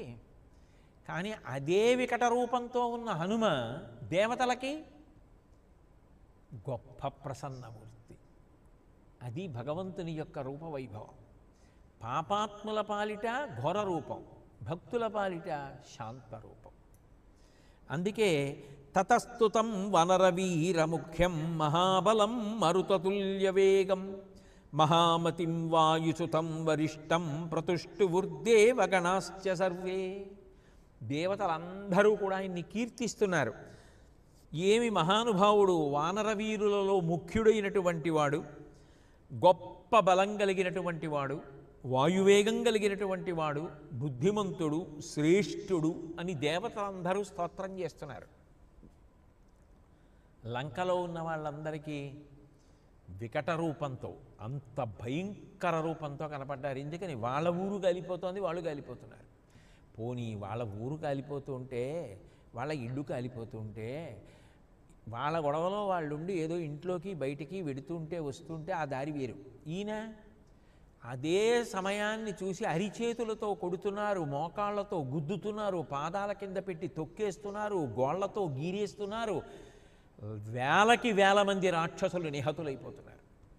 ఒక పక్క చంపేస్తున్నారు, ఒక పక్క అగ్నిహోత్రం, ఊరంతా కాలిపోతోంది, ఇళ్ళన్నీ కాలిపోతున్నాయి, అంతఃపురాలు కాలిపోతున్నాయి. అప్పుడు అసలు ఇంట్లోకెడితే అగ్ని, బయటికి వస్తే ఆయన. అప్పుడు ఆ రూపం ఎలా ఉంటుంది మీరు ఊహించండి లంకలో ఉన్న వాళ్ళకి. అది వికట రూప. లంకని కాల్చేసినటువంటి ఆ రూపం ఉందే, వికట రూపధరి లంక జరావా సూక్ష్మరూపధరి సియహి దిఖావా. సూక్ష్మరూపంతో సీతమ్మకు కనపడ్డవాడా మనశ్శాంతినిచ్చాడు. వికట రూపంతో లంకత్తటిని భయంతో వణికిపోయేటట్టు చేశారు. ఇంతకుముందు అందరినీ భయపెట్టి సంతోషించడం వాళ్ళకొచ్చు. ఇప్పుడు భయపడి ఏడవడం అంటే ఏమిటో జీవితంలో మొట్టమొదటిసారి రుచి చూపించారు. అది ఆయన విజయం కాదు మరి, ఏ సామాన్యమైన విజయమా? రావణాసురుడితో కలిపి భయపడ్డారు. ఎందుకంటే రావణాసురుడు కొడుకు అక్షకుమారుడు కూడా పోయాడు. ఎంత భయం! అంత భయాన్ని సృష్టిస్తే వికట రూపం కాదది. ఏమి శక్తి మహానుభావ! నిన్ను నమ్మినవాడికి ఆపదేమిటి? నువ్వు పొదివి పట్టి ఉండగా, నువ్వు వెనకాతల రక్షిస్తుండగా నిన్ను నమ్ముకున్నవాడిని చెనకడమే సాధ్యమవుతుందా? అంతటి మహాద్భుతమైనటువంటి రూపం అది ఆ తులసీదాసు గారి యొక్క సంతోషం. అందుకు ముందు మాట్లాడుతున్నప్పుడు విద్యావన గుణి అతిచాతుర ఈ మాటలన్నీ ఆయన ఆ చౌపాయిలో ప్రయోగించడానికి కారణం ఏమిటంటే అవన్నీ అమలు జరిగితే ఎలా ఉంటాయో తర్వాతి చౌపాయిల్లో చూపించారు.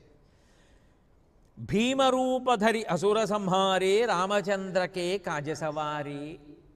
తరువాత చౌపాయి 10వ చౌపాయిలో అంటారు భీమరూపధరి అసుర సంహారే.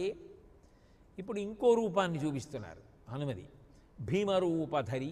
భీమరూపధరి అంటే భీముడు అంటే అపారమైనటువంటి పరాక్రమం. ఇక ఆ పరాక్రమం ముందు ఎవరు నిలబడడానికి అవకాశం ఉండదు. దాని యొక్క ఆక్రమణ శక్తి అలా ఉంటుంది. ఎంతమందినైనా సరే పడగొట్టగలిగినటువంటి శక్తి.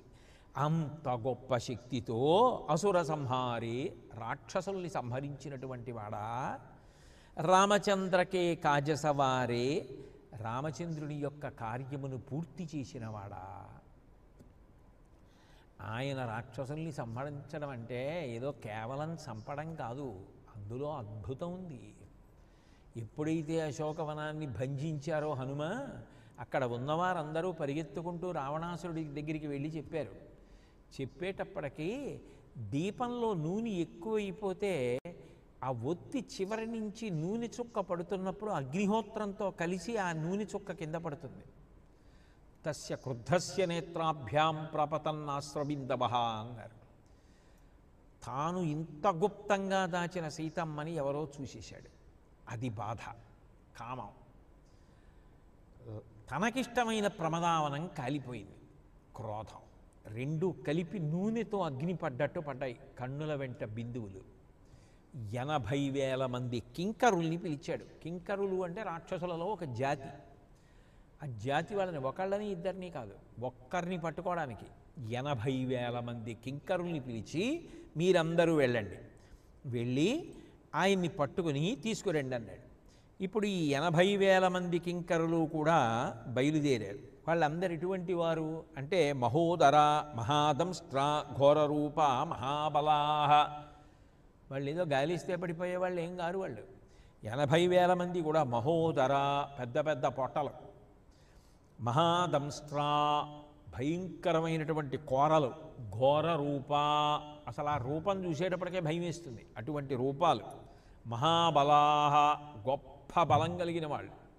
అటువంటి వాళ్ళు ఒకళ్ళో ఇద్దరో కాదు, 80,000 మంది ఆయుధాలతో వచ్చారు. ఆయన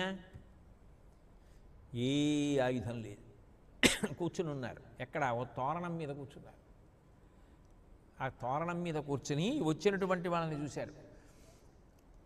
జయత్యతి బలో రామో లక్ష్మణశ్చ మహాబలః, రాజాజైతి సుగ్రీవో రాఘవేణాభిపాలితః, దాసోహం కోసలేంద్రస్య రామస్య అక్లిష్టకర్మణః, హనుమాన్ శత్రుసైన్యానాం నిహంతా మారుతాత్మజః, న రావణ సహస్రం మే యుద్ధే ప్రతిఫలం భవేత్, శిలాభిస్తు ప్రహర్తః, పాదపైశ్చ సహస్రశః, అర్దయిత్వా పురీం లంకాం అభివజ్యత మైథిలీం, సమృద్ధార్థో గమిష్యామి విశతాం సర్వరక్షసాం అన్నారు. జయిత్యతి బలో రామో, మహాబలంతో మా ప్రభువైనటువంటి రామచంద్రమూర్తి వర్ధిల్లుతున్నారు. ఆయనని సేవిస్తూ మా ప్రభువైనటువంటి సుగ్రీవుడు వర్ధిల్లుతున్నాడు. జయిత్యతి బలో రామో లక్ష్మణశ్చ మహాబలః, రాజాజయితి సుగ్రీవో రాఘవేణాభిపాలితః. ఆ రామచంద్రమూర్తి చేత, లక్ష్మణస్వామి చేత పరిపాలింపబడుతూ మా ప్రభువైనటువంటి సుగ్రీవుడు జయాన్ని పొంది ఉన్నాడు. ఇలాంటి రావణాసురులు 1000 మంది అయినా కూడా ఈ భుజాదండానికి ఒక కీటకంతో సమానం. 1000 మంది రావణాసురులు వచ్చినా నన్ను పట్టలేరు, కట్టలేరు, గెలవలేరు, యుద్ధం చెయ్యలేరు.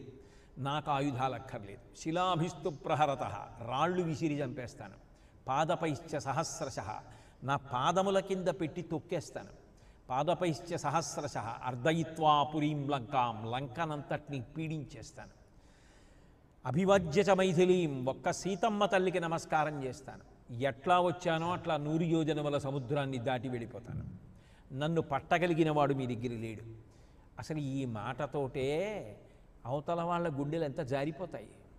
ఆయన వేరు ఆయుధం తీసుకోలేదు.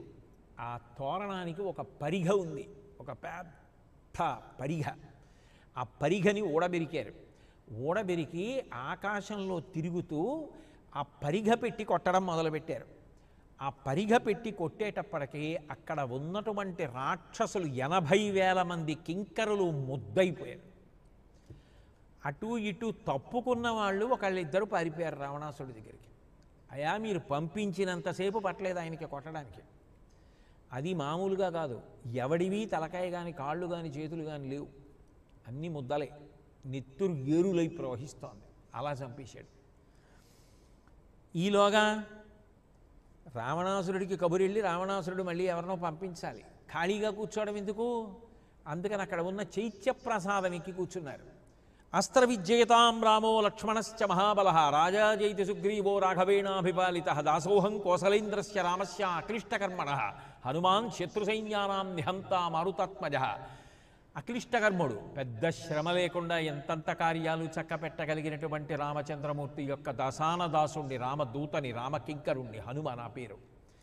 శత్రు సైన్యాన్ని మర్దించడంలో నాకు నేనే సాటి, అటువంటి వాణ్ణి అని మళ్ళీ జయమంత్రాన్ని చెప్పారు. చెప్పి ప్రసాదస్య మహాంతస్య స్తంభం హేమపరిష్కృతం ఉత్పాటయిత్వా వేగేన హనుమాన్ పవనాత్మజ. 1000 స్తంభాలతో ఉంది ఆ చైత్యప్రసాదం.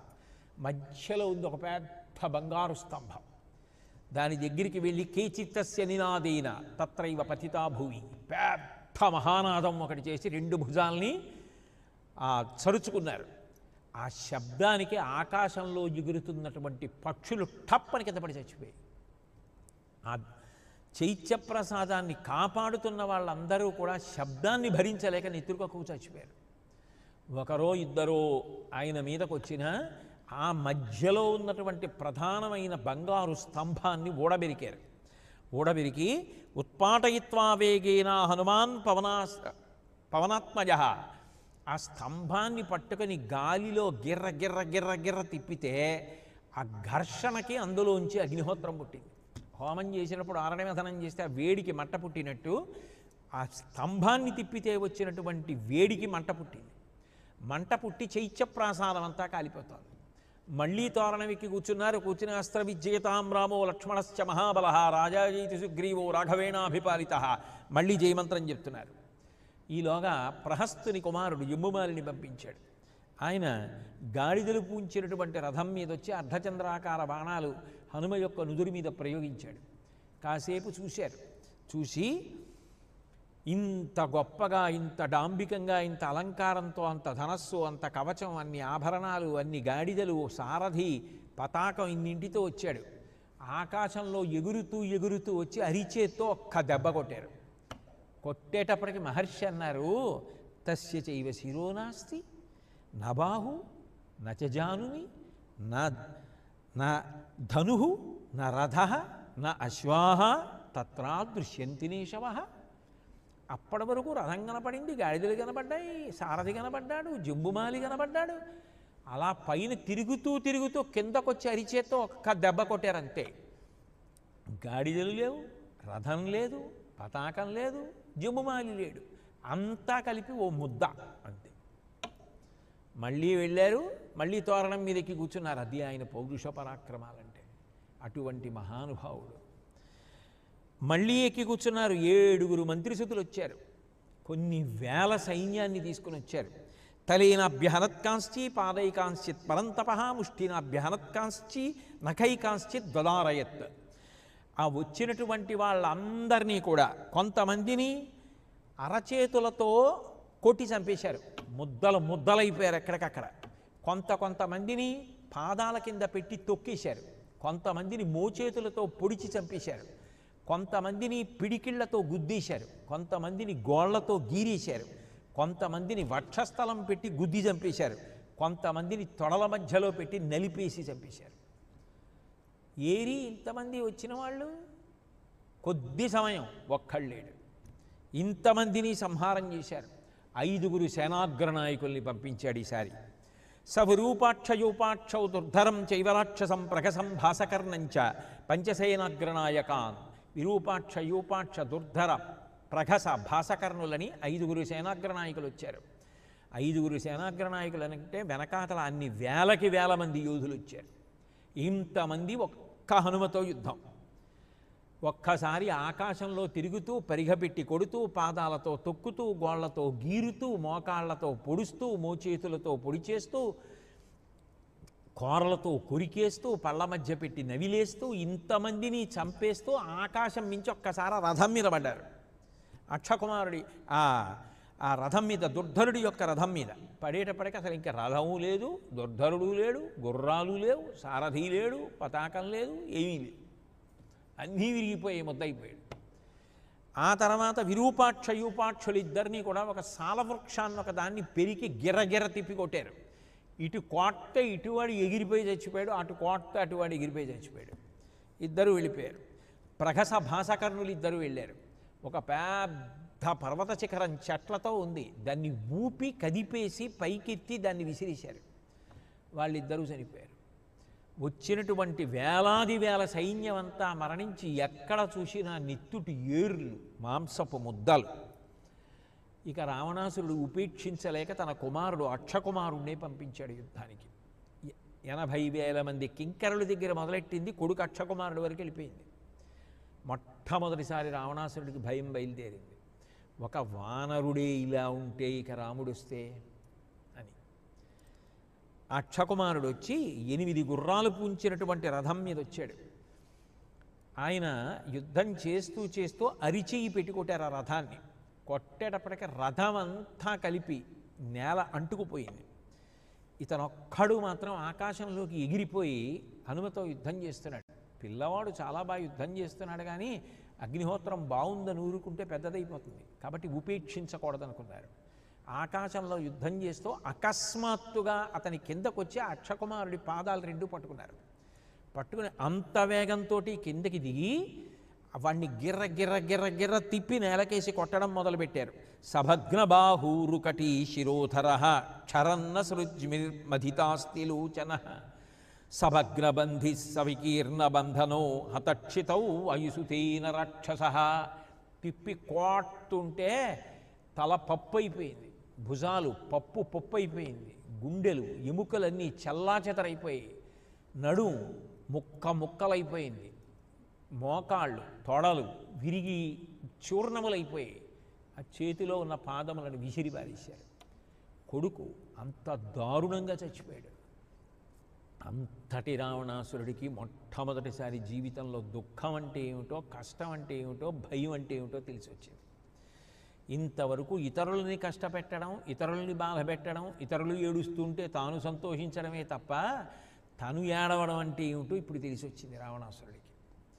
అక్షకుమారుణ్ణి చంపారు. తర్వాత ఇంద్రజిత్, సరే ఇలా ఎంత రాక్షస సంహారం చేస్తాను, అసలు రావణాసురుడి దగ్గరికి వెళ్ళొద్దు, మాట్లాడద్దు, కట్టుబడినట్టుగా నటించి లోపలికి వెళ్ళారు. ఇవ్వవలసినటువంటి సందేశం ఇచ్చారు.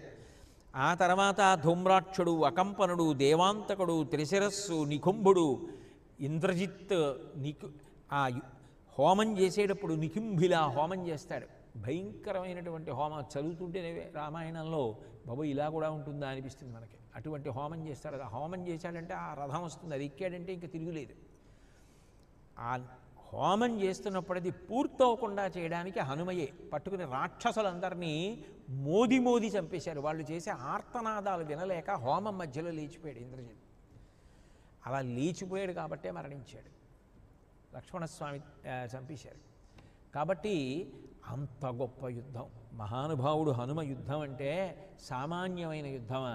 వాల్మీకి రామాయణం కాదు, కానీ వేరొక చోట అందంగా చెప్పడానికి ఓ మాట చెప్తారు. రామరావణ యుద్ధం ప్రారంభం అవుతుంటే గ్రద్దలు, డేగలు, రాబందులు ఇవన్నీ పెద్ద సమావేశం పెట్టుకున్నాయట. కొన్ని కోట్లు వచ్చాయి. అందులో బాగా వృద్ధ గ్రద్ద ఒకటి ఆధ్యక్షం వహించింది.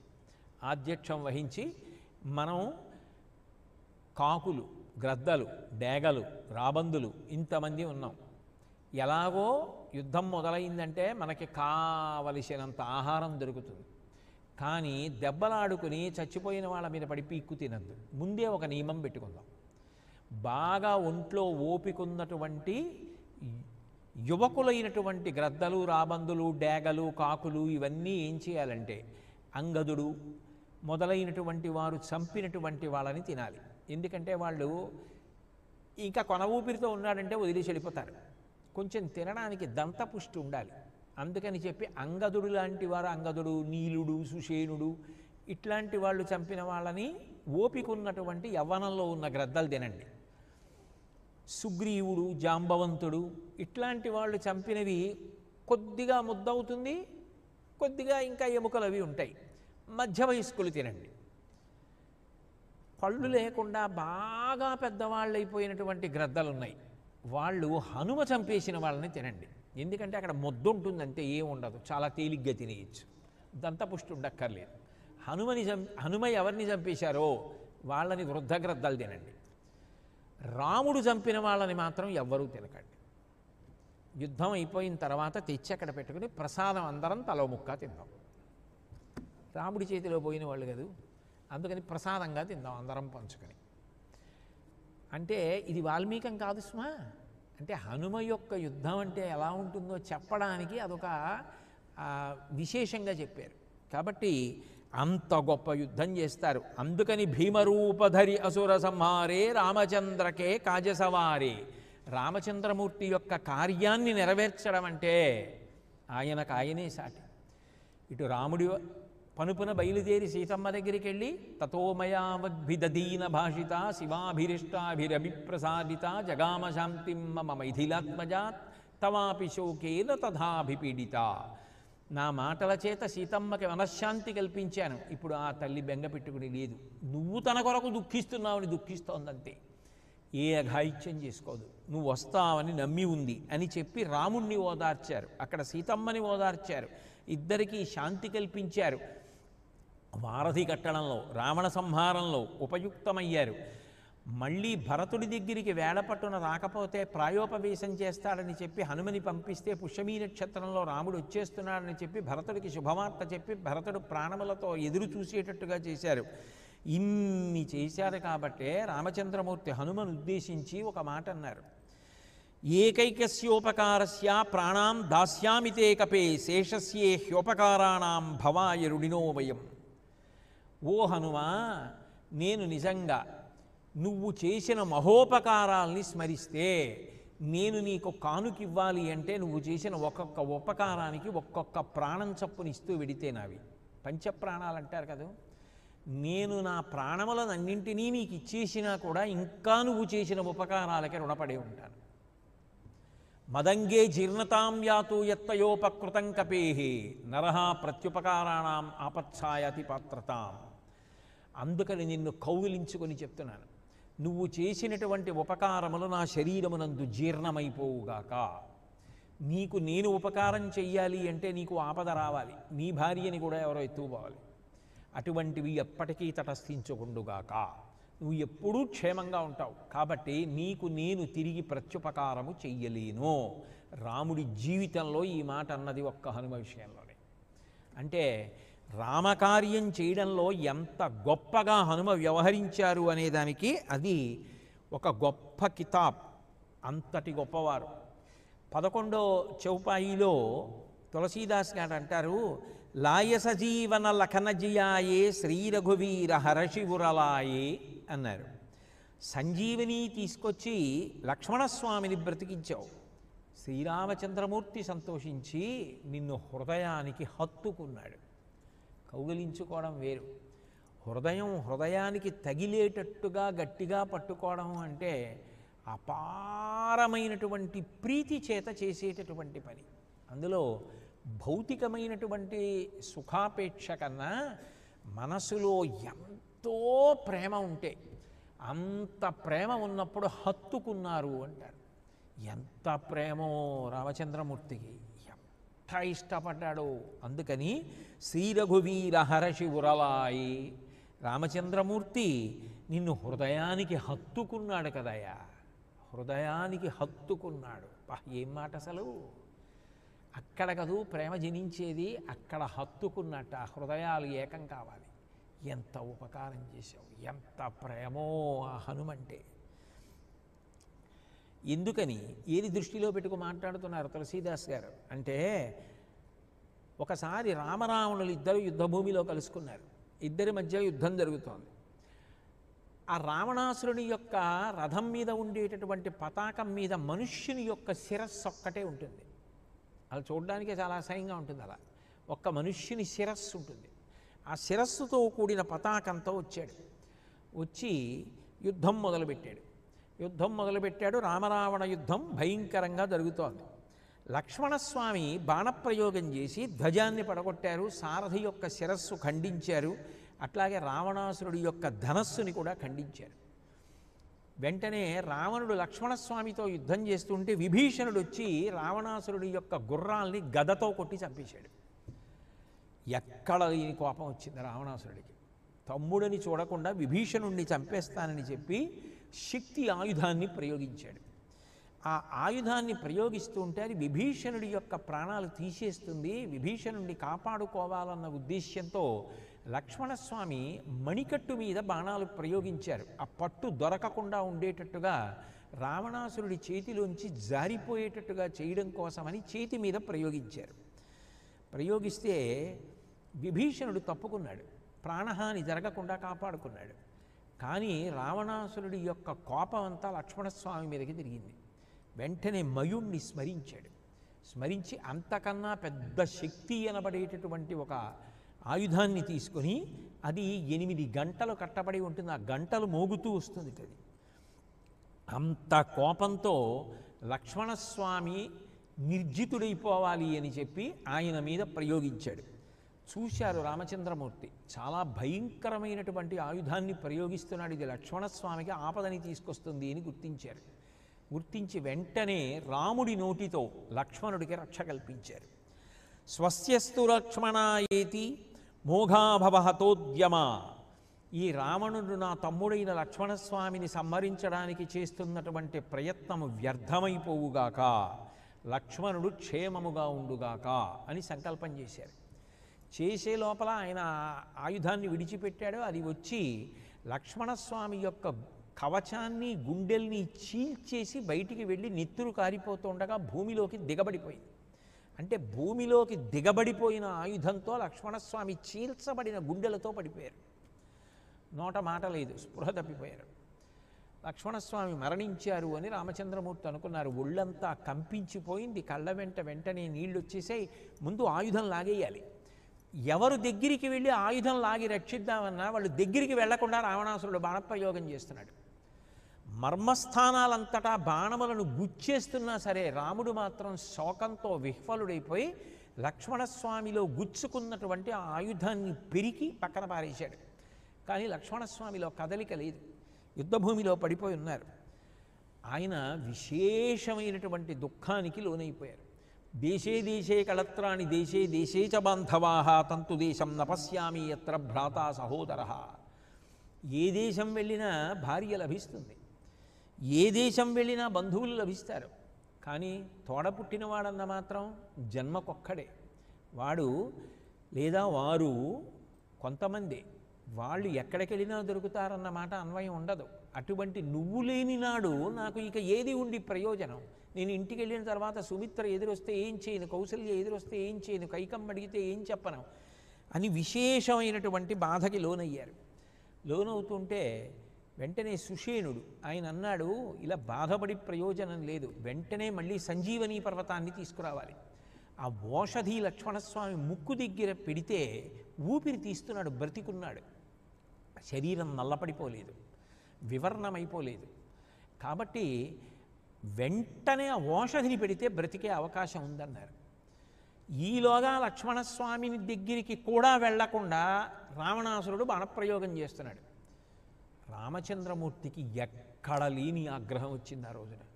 వచ్చి రావణాసురునితో చేసినటువంటి యుద్ధంలో, మనసు నిలబెట్టలేకపోయిన యుద్ధంలో రావణాసురుడు తట్టుకోలేక యుద్ధభూమిని విడిచిపెట్టి తన సహవీరులతో కలిసి పారిపోయాడు. పారిపోయిన తర్వాత సంజీవనీ పర్వతం రావాలి, ఎవరు తేగలరు? అప్పుడు వెంటనే హనుమ బయలుదేరి మళ్ళీ అక్కడ కైలాసము వృషభము అనబడేటటువంటి పర్వత శిఖరముల మధ్యలో ఉన్నటువంటి సంజీవనీ పర్వతాన్ని పెల్లగించి తీసుకొస్తే సుషేణుడు మృత సంజీవని ఓషధిని గుర్తించి దాన్ని తీసుకెళ్ళి నలిపి ఆ లక్ష్మణస్వామి ముక్కు దగ్గర పెడితే వాసన చూడగానే ఆ గుచ్చుకున్నటువంటి బాణపు దెబ్బలు, ములుకులు అన్నీ జారి పడిపోయి మళ్ళీ స్వస్థత కలిగి పరమ సంతోషంతో లక్ష్మణస్వామి లేచి నిలబడ్డారు. నిలబడినప్పుడు వానరులందరూ కూడా ఆశ్చర్యపోయి హనుమ చేసినటువంటి మహోపకారానికి ప్రశంసావాక్యాలు పలికారు. విస్మితాస్తు బభూవుస్తే సర్వే వానరపుంగవాః దృష్ట్వా హనుమత కర్మ సురైరపి సుదుష్కరం. ఈ దుష్కర కర్మ ఎవరూ చెయ్యలేరు, ఇది ఆశ్చర్యం. ఇక్కడ పడిపోయిన వాడికి ఆపద వచ్చే లోపల మీరు అంత దూరం వెళ్ళిపోయి పర్వతాన్ని తీసుకొచ్చేసి లక్ష్మణస్వామి బ్రతకడానికి కారణమైపోయి రాముడికి సంతోషం కల్పించి మళ్ళీ పట్టుకెళ్ళి పర్వతాన్ని అక్కడ పెట్టి తిరిగి వచ్చేశారు. ఏమి వేగం, ఏమి ఉపకార బుద్ధి, ఏమి రాముడి సంతోషం కోసం జీవించడం. ఇటువంటి కపీశ్వరుడు మహానుభావుడు హనుమ అని చెప్పి వాళ్ళకి పొగడడానికి నోట మాటలు తక్కువ వచ్చి ఆశ్చర్యంతో చూస్తూ చూపులతో అభినందిస్తూ నిలబడిపోయారట. అది వాల్మీకం. రామచరితమానస్లో కొద్దిగా భిన్నమైనటువంటి రీతిలో తులసీదాస్ గారు తీసుకొచ్చారు, అందుకని చౌపాయి అలా వెళ్ళింది. అందులో ఆయన ఏమన్నారంటే, ఆ లక్ష్మణస్వామితో యుద్ధం రావణాసురుడు చేసింది కాదు, రామచరితమానస్సులో ఇంద్రజిత్ చేశాడు. ఆ ఇంద్రజిత్ ప్రయోగించినటువంటి ఆ మహాశక్తి వలన లక్ష్మణస్వామి పడిపోయారు. దాని పేరు వీరఘాతిని, ఆయన ప్రయోగించిన శక్తి పేరు. ఆ వీరఘాతిని చేత పడిపోతే అందరూ వచ్చి లక్ష్మణస్వామిని లంక అంతఃపురంలోకి ఎత్తుకుపోవడానికి ప్రయత్నించారు. భూమిని మోసే ఆదిశేషుడి అంశ కదూ, ఎత్తలేకపోయారు, వదిలిపెట్టి వెళ్ళిపోయారు.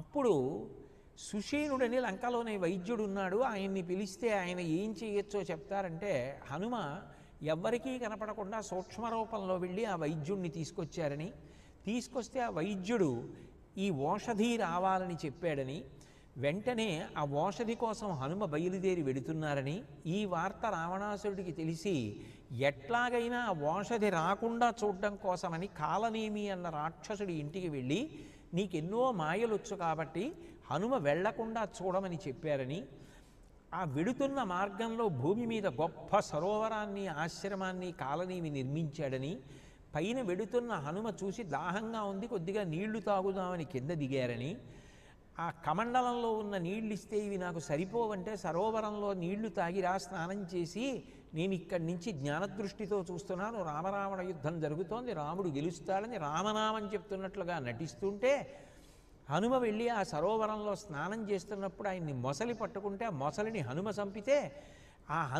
ఆ మొసలికి శాప విమోచనమై ఆ వెళ్ళిపోతున్నటువంటి ఆ శాప విమోచనం పొందినటువంటి వ్యక్తి, నువ్వు ఎవరి దగ్గరికి వెళ్ళావో వాడు సిద్ధపురుషుడు కాడు, వాడు కాలనేమి అన్న రాక్షసుడు రావణుడి పనుపనొచ్చాడు, నీ కార్యాన్ని భంగం చేస్తున్నాడు అని చెప్తే, అప్పుడు హనుమ తన తోకని కాలనేమి తల చుట్టూ తిప్పి నేలకేసి కొట్టి సంహరించి మళ్ళీ వెళ్ళి సంజీవనీ పర్వతాన్ని పట్టుకుని వస్తున్నప్పుడు అయోధ్యానగరం నుంచి వచ్చారని, ఇంత పెద్ద మహద్భూతం ఏదో శిఖరాన్ని పట్టుకెడుతోంది ఏమిటిది అని చెప్పి భరతుడు బాణప్రయోగం చేశాడని, ఆ బాణపు దెబ్బకి హనుమ కింద పడ్డారని, ఆ తర్వాత రామ రామ అని కలవరిస్తుంటే చూసి, అయ్యో మా అన్నయ్య భక్తుడు నిష్కారణంగా నేను కొట్టానని చెప్పి స్పృహలోకి వచ్చిన తరువాత విషయం తెలుసుకొని, అయ్యో లక్ష్మణస్వామి బ్రతకాలి, తొందరగా ఈ ఓషధి అందాలని నా బాణం మీద పర్వతాన్ని పట్టుకుని కూర్చో, నువ్వు మళ్ళీ అక్కడికి విడుదువుగానివి, నేను బాణాన్ని మళ్ళీ ప్రయోగిస్తానంటే భరతుడికి నమస్కారం చేసి, అక్కర్లేదు నేను వెడతానని హనుమ బయలుదేరి సంజీవనీ పర్వతాన్ని తీసుకొచ్చారని,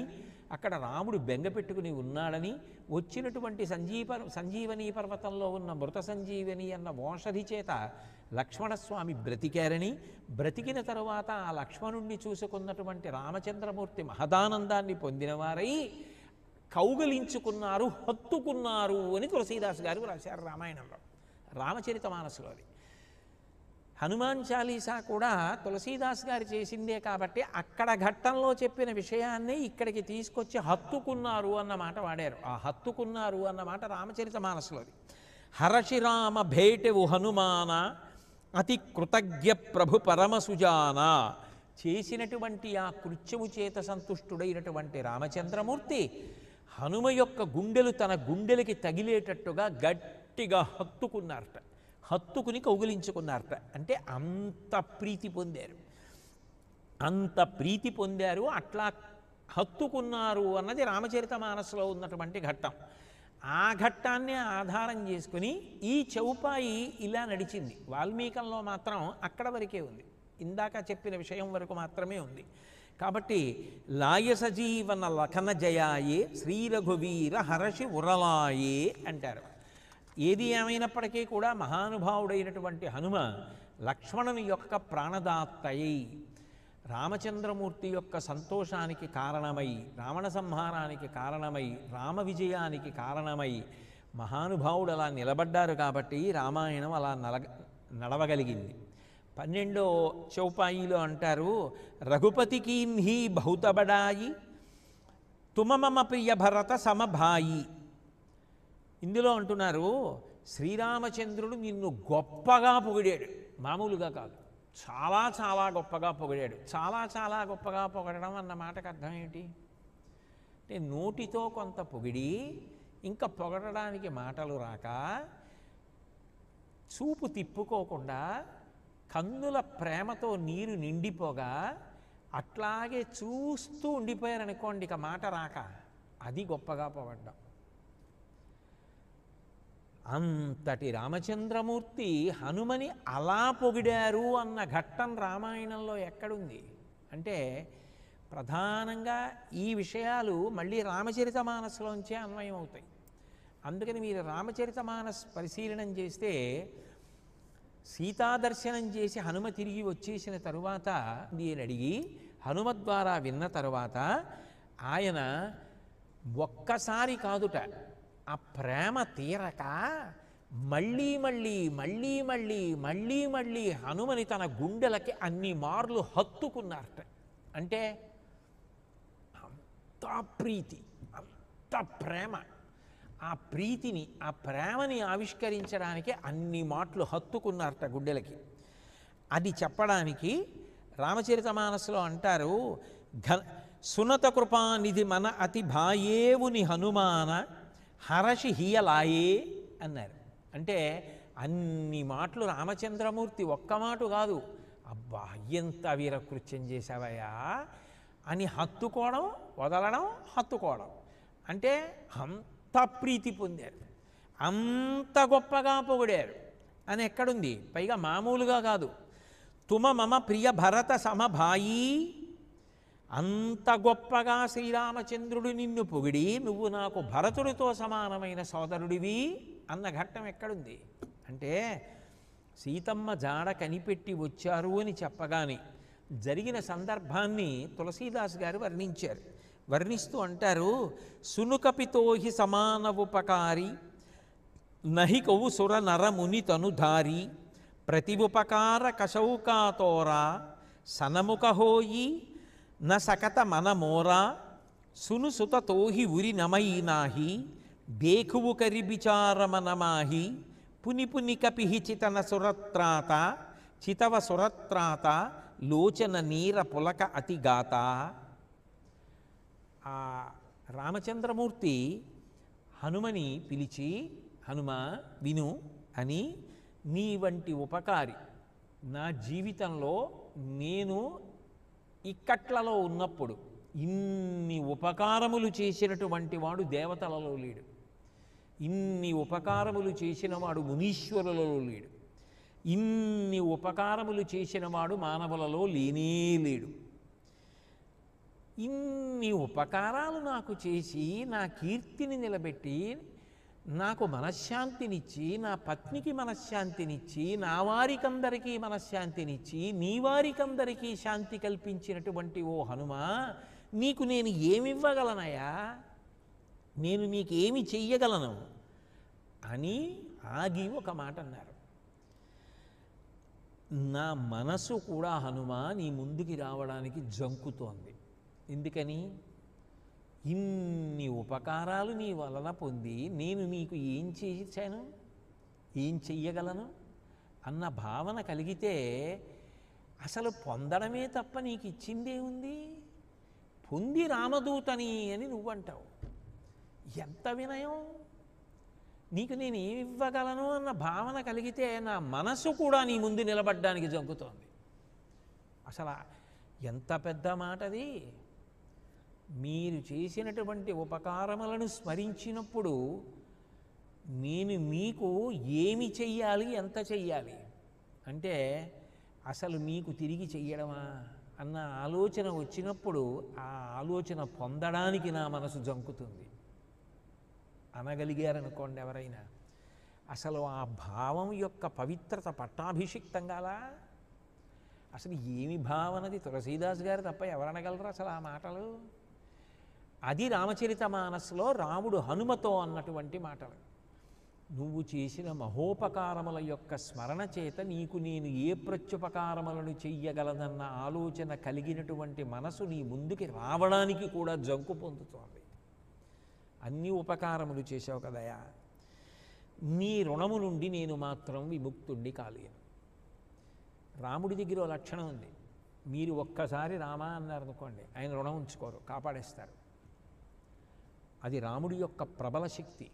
ఒక తరంలో రాముడిని పట్టుకున్నారనుకోండి, 3 తరాల వరకు కాపాడతారు. 3 తరాల్లో ఎవరైనా అలా మళ్ళీ రాముడిని గుర్తుపెట్టుకుంటారా అని చూస్తారు. రామభక్తి కలగడం అంత తేలిక విషయం కాదు.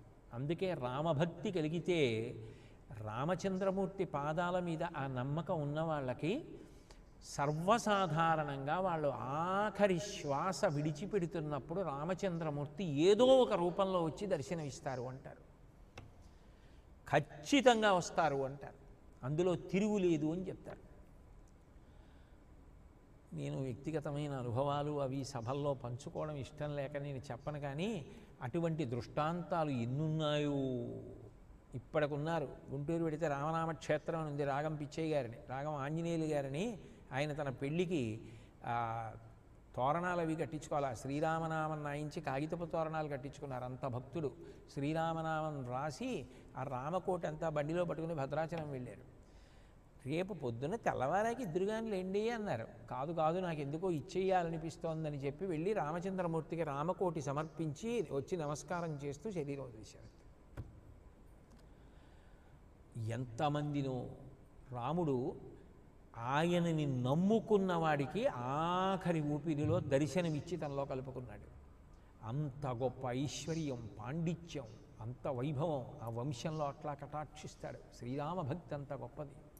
అందుకే నీవు చేసిన ఉపకారము నుండి నేను విముక్తులను కాలేను అని ఇక మాట్లాడలేకపోయారు.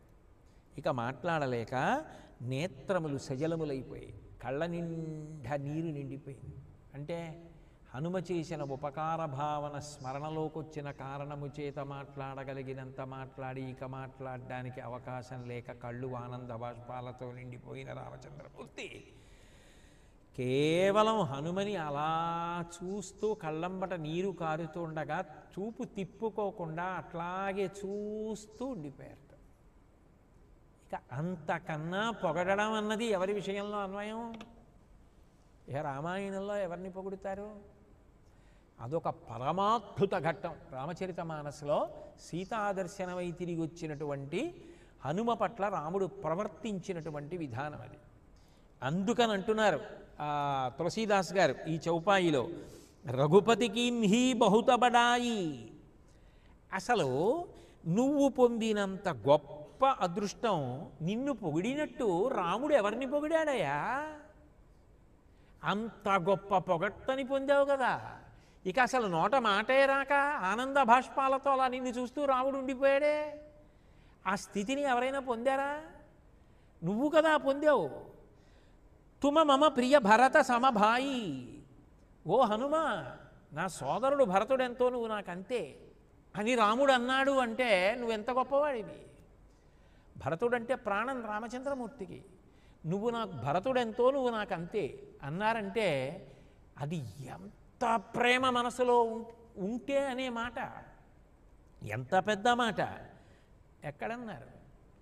పట్టాభిషేక ఘట్టంలో రామచరితమానస్లో. ఈ చౌపాయిలు రామచరితమానస్కి బాగా అన్వయం. అందుకని నేను అటువైపు నుంచి వచ్చాను. రామచరితమానస్లో పట్టాభిషేక సందర్భంలో రామచంద్రమూర్తి వశిష్ఠుడికి నమస్కారం చేస్తారు. మీ ఆశీర్వచన బలం చేతనే రాక్షస సంహారం చేసి మళ్ళీ నేను తిరిగి అయోధ్యానగరానికి వచ్చి మీరు శాసించినట్లుగా పట్టాభిషేకం చేసుకోవడానికి ఉద్యుక్తుడనవుతున్నాను అంటారు. అంటూ ఆయన చూసినప్పుడు నరశరీరాలతో, కామరూపులు కదూ, నరశరీరాలతో అక్కడ విభీషణుడు, నలుడు, నీలుడు, జాంబవంతుడు, హనుమ నిలబడున్నారు. నిలబడి ఉంటే వశిష్ఠుడు ఇలా చూశాడు. ఆయన త్రికాలవేది తెలియదు, కానీ రాముడి ప్రీతి, ఆ ప్రీతితో ఏం చేశారంటే భరతహుతే మొహి అధికపి ఆరే అన్నారు. ఈ హనుమ వీళ్ళు నన్ను శోక సముద్రాన్ని దాటించినటువంటి నావలు ఎంత ఉపకారం నేను చెప్పడానికి లేదు. అందుకే నిజం చెప్పాలంటే నా సోదరుడైన భరతుడి కన్నా వీళ్ళే నాకు ప్రీతిపాత్రులు. వీళ్ళు నాకు అలా నిలబడిన వాళ్ళు. అందుకని వారి యందు నా ప్రీతి మెండు. అది రామహృదయం, అది రామభక్త హృదయం. రాముడి హృదయం అంతే, రామాయణం చదువుకుని రామాయణాన్ని నమ్ముకున్న భక్తుల హృదయాలు అంతే ఆర్ద్రత పొంది ఉంటాయి. కాబట్టి వాళ్ళు నాకు సోదరుడైన భరతుడి కన్నా ఎక్కువ. ఈ కితాబు పొందేవు కదయ్యా, ఎంత అదృష్టవంతుడివి హనుమా, ఎవరి విషయంలో జరిగింది ఇట్లా. కాబట్టి రఘుపతికి హీ బహుత బడాయి తుమ మమ ప్రియ భరత సమభాయి అని చూడండి. ఎప్పుడైనా చాలా ఆనందం వచ్చేసింది అనుకోండి, ఆమ్రీడితం అంటారు. అంటే దాన్నే మళ్ళీ అంటారు. మీరు చాలా ప్రేమతో ఉన్నారనుకోండి, ఆ ఆర్తి ఏం చేస్తుందంటే ఒక్క మాట పిలిచి ఊరుకోదు. ఎంతో ప్రేమతో పిలుస్తున్నారనుకోండి, ఈశ్వరి ఈశ్వరి అంటారు. అంటే రెండు మాటలు ఆమ్రేడితం. రామ రామ మహాబాహో శృణుగృహ్యం సనాతనం అంటాడు. రామ రామ అంటాడు అగస్త్యుడు. అలా రెండు మాటలు మూడు మాటలు పిలవడంలో ప్రేమ. తులసీదాస్ గారు కూడా రామచంద్రమూర్తి దగ్గర ఇటువంటి అభినందన పొందారే. ఏమి హనుమ, అబ్బా, ఆయనకి ఆనందం ఆగల, ఆమ్రేడితం. మళ్ళీ ఇదే విషయాన్ని మళ్ళీ ఇంకో చౌపాయిలో అంటున్నారు. అందుకే 13వ చౌపాయి ఇదే భావాన్ని చెప్పింది మళ్ళీ. సహసవదన తుమ్హారో యశగావై అసకహి శ్రీపతి కంఠలగావై. 1000 నోళ్లతో గానం చేశాడయ్యా రాముడు నీ కీర్తిని. 1000 నోళ్లతో అన్న మాటకు అర్థం ఏమిటి? అనంతమైనటువంటి వాణితో, అంటే అంత ప్రీతి పొందేశాడు. ఇక మాట్లాడలేక మౌనంలో ఉండిపోయి అలా చూస్తూ ఉండిపోయాడు. అంటే వాక్కులన్నీ దేంట్లోకి వెళ్ళిపోవాలి? మౌనంలోకి వెళ్ళిపోవాలి. ప్రవచనం అంతా అయిపోయి మంగళం చెప్పేస్తే ఏముంటుంది? వాక్కులన్నీ మౌనంలోకి వెళ్ళిపోయి ఆగిపోయి, ఎక్కడి నుంచి వచ్చాయో అందులోకి వెళ్ళిపోయి ఆగిపోయి. మౌనం అంతకన్నా పెద్ద భాష. ఇక మాట్లాడడానికి ఆ సంతోషం, ఆ ముప్పిరిగొన్నతనం ఇక మాట్లాడనివ్వలేదు. అక్కడ ఇక మాటలు లేవు, ఒక మౌనం. ఆ మౌనంలో పొంగిపోతున్నటువంటి ప్రేమ, ఆ ప్రేమలో ఆ కూర్చున్నవాడిని చూడడంలో కన్నుల ఆనంద భాష్పాలు చిప్పిల్లి అట్లాగే చూస్తూ ఉండిపోయారు. ఎవరు? అందరూ ఎవరిని అలా చూస్తారో ఆయన. పుంసామోహన రూపాయ పుణ్యశ్లోకాయ మంగళం. పురుషులు కూడా ఎవరిని కన్ను తిప్పుకోకుండా చూస్తారో ఆయన ఆనంద భాష్పాలతో ఇక పొగడడానికి నోట మాటలు రాక నా మనసు కూడా నీ దగ్గరికి వెళ్ళడానికి జంకుతోందయ్యా, ప్రత్యుపకారం చేయలేనని అంటూ హనుమ వంక చూస్తూ అట్లా ఉండిపోయారంతే. అంటే ఎన్ని నోళ్ల పొగిడినట్టప్పుడు మౌనంతో వాచికంగా కూడా ఎవరు పొందారు హనుమ? ఈ ఆనందం ఆగలేదు తులసీదాస్ గారికి. అందుకని మళ్ళీ చౌపాయి పడింది. సహసవదన తుమ్హారో యశగావై. నీ యశస్సుని, నీ కీర్తిని 1000 నోళ్లతో పొగిడాడయా రామచంద్రమూర్తి. అసకహి శ్రీపతి కంఠలగావై. అంత గొప్పగా పొగడడం ఒక్కటే కాదు, ఎవరికి అందనటువంటి గొప్ప కానుక. ఎన్ని ఆయన అవతారాలు మారే వరకు ఎదురు చూశాడు కదా జాంబవంతుడు. అది దక్కింది ఎవరికి దక్కింది? ఒక్క సీతమ్మకి దక్కింది ఆయన ఆలింగనం. మళ్ళీ అది దక్కింది ఎవరికి దక్కింది? ఒక్క హనుమకి దక్కింది రామావతారంలో. అటువంటి రామావతారం అటువంటి హత్తుకోవడం అన్నది చేసింది, అంత ప్రేమ చూపించింది ఒక్క హనుమ మీదే. అసలు అటువంటి స్థాయి, అంత గొప్ప ప్రేమ నాకెప్పుడైనా దక్కుతుందా అని ఎదురు చూశాడు జాంబవంతుడు. అట్లా నన్ను ఎప్పుడైనా పట్టుకుంటాడా అని. అందుకు కదూ ఆ యుద్ధం చేస్తే ఇద్దరు మల్ల యుద్ధం చేసి ఏ కారణం చేతనైతే ఒకళ్ళనొకళ్ళు పట్టుకుని కింద పడి మీద పడితే జాంబవతి ఉపాఖ్యానంలో అప్పుడు గుర్తొచ్చింది, ఇది నేను రామావతారంలో కోరుకున్నది ఇప్పుడు లభించిందని. అప్పుడు కృతకృత్యుడై జాంబవతిని ఇచ్చాడు. ఎవరికి దక్కిందయా అంత హత్తుకోవడమా, అంత ప్రేమ రాముడికి నీ మీద? నీ జన్మ ధన్యమైపోలా? ఎంత ఆయన అనుగ్రహానికి పాత్రుడు అయిపోయినటువంటి వాడివి, ఎక్కడ ఆపగలను? అందుకని ఆమ్రేడితం. మళ్ళీ హనుమ యొక్క గొప్పతనాన్ని మళ్ళీ ఇంకోసారి అంటున్నారు. సహసవదన తుమ్హారో యశగావై అసగహి శ్రీపతి కంఠలగావై. అంత గొప్పగా నిన్ను హత్తుకుని కౌగిలించుకున్నాడు రాముడు, అంత గొప్పగా పొగిడాడు, 1000 కంఠాలతో పొగిడాడు. ఏమి హనుమ మీ వైభవం, ఏమి కీర్తివంతులు, ఎంతటి మహాపురుషులు, మీ పాదములు పట్టుకున్న వాడికి లోట. నిరంతరం రామచంద్రమూర్తి అనుగ్రహం లభించదు, హనుమరక్షణ లభించిందంటే మా అమ్మ సీతమ్మ, మా లక్ష్మణస్వామి కాపాడరు, మా స్వామి హనుమ కాపాడరు, ఇక ఆ జీవితం ధన్యం కదా. ఇంకా జీవితంలో వెనక్కి తిరిగి చూడడానికి ఏముంటుంది? ఆ జీవితం కడతేరిపోయిన జీవితం, అది గట్టెక్కేసే జీవితం కదా. అందుకని అంతటి మహానుభావుడివి అని 2 చేతులెత్తి తులసీదాసు గారు పరమానందపడిపోయినటువంటి స్థితి దగ్గర మనం కూడా మౌనం పాటిద్దాం. మనం కూడా ఆగి మళ్ళీ రేపు సాయంకాలం 6:30 ఈ ఆనంద తన్మయత్వంలోంచి బహిర్ముఖులమై మాట్లాడుకుందాం. మంగళాశాసనపరై మదాచార్య పురోగమై సర్వైశ్చ పూర్వైరాచార్యై సత్కృతాయాస్తు మంగళం. మంగళం కోసలేంద్రాయ మహనీయ గుణాత్మనే చక్రవర్తి తనూజాయ సర్వభౌమాయ మంగళం. ఉమాకాంతాయ కాంతాయ కామితార్థప్రదాయినే శ్రీగిరీశాయ దేవాయ మలినాథాయ మంగళం. సర్వం శ్రీ ఉమామహేశ్వర పరబ్రహ్మార్పణమస్తు. స్వస్తి.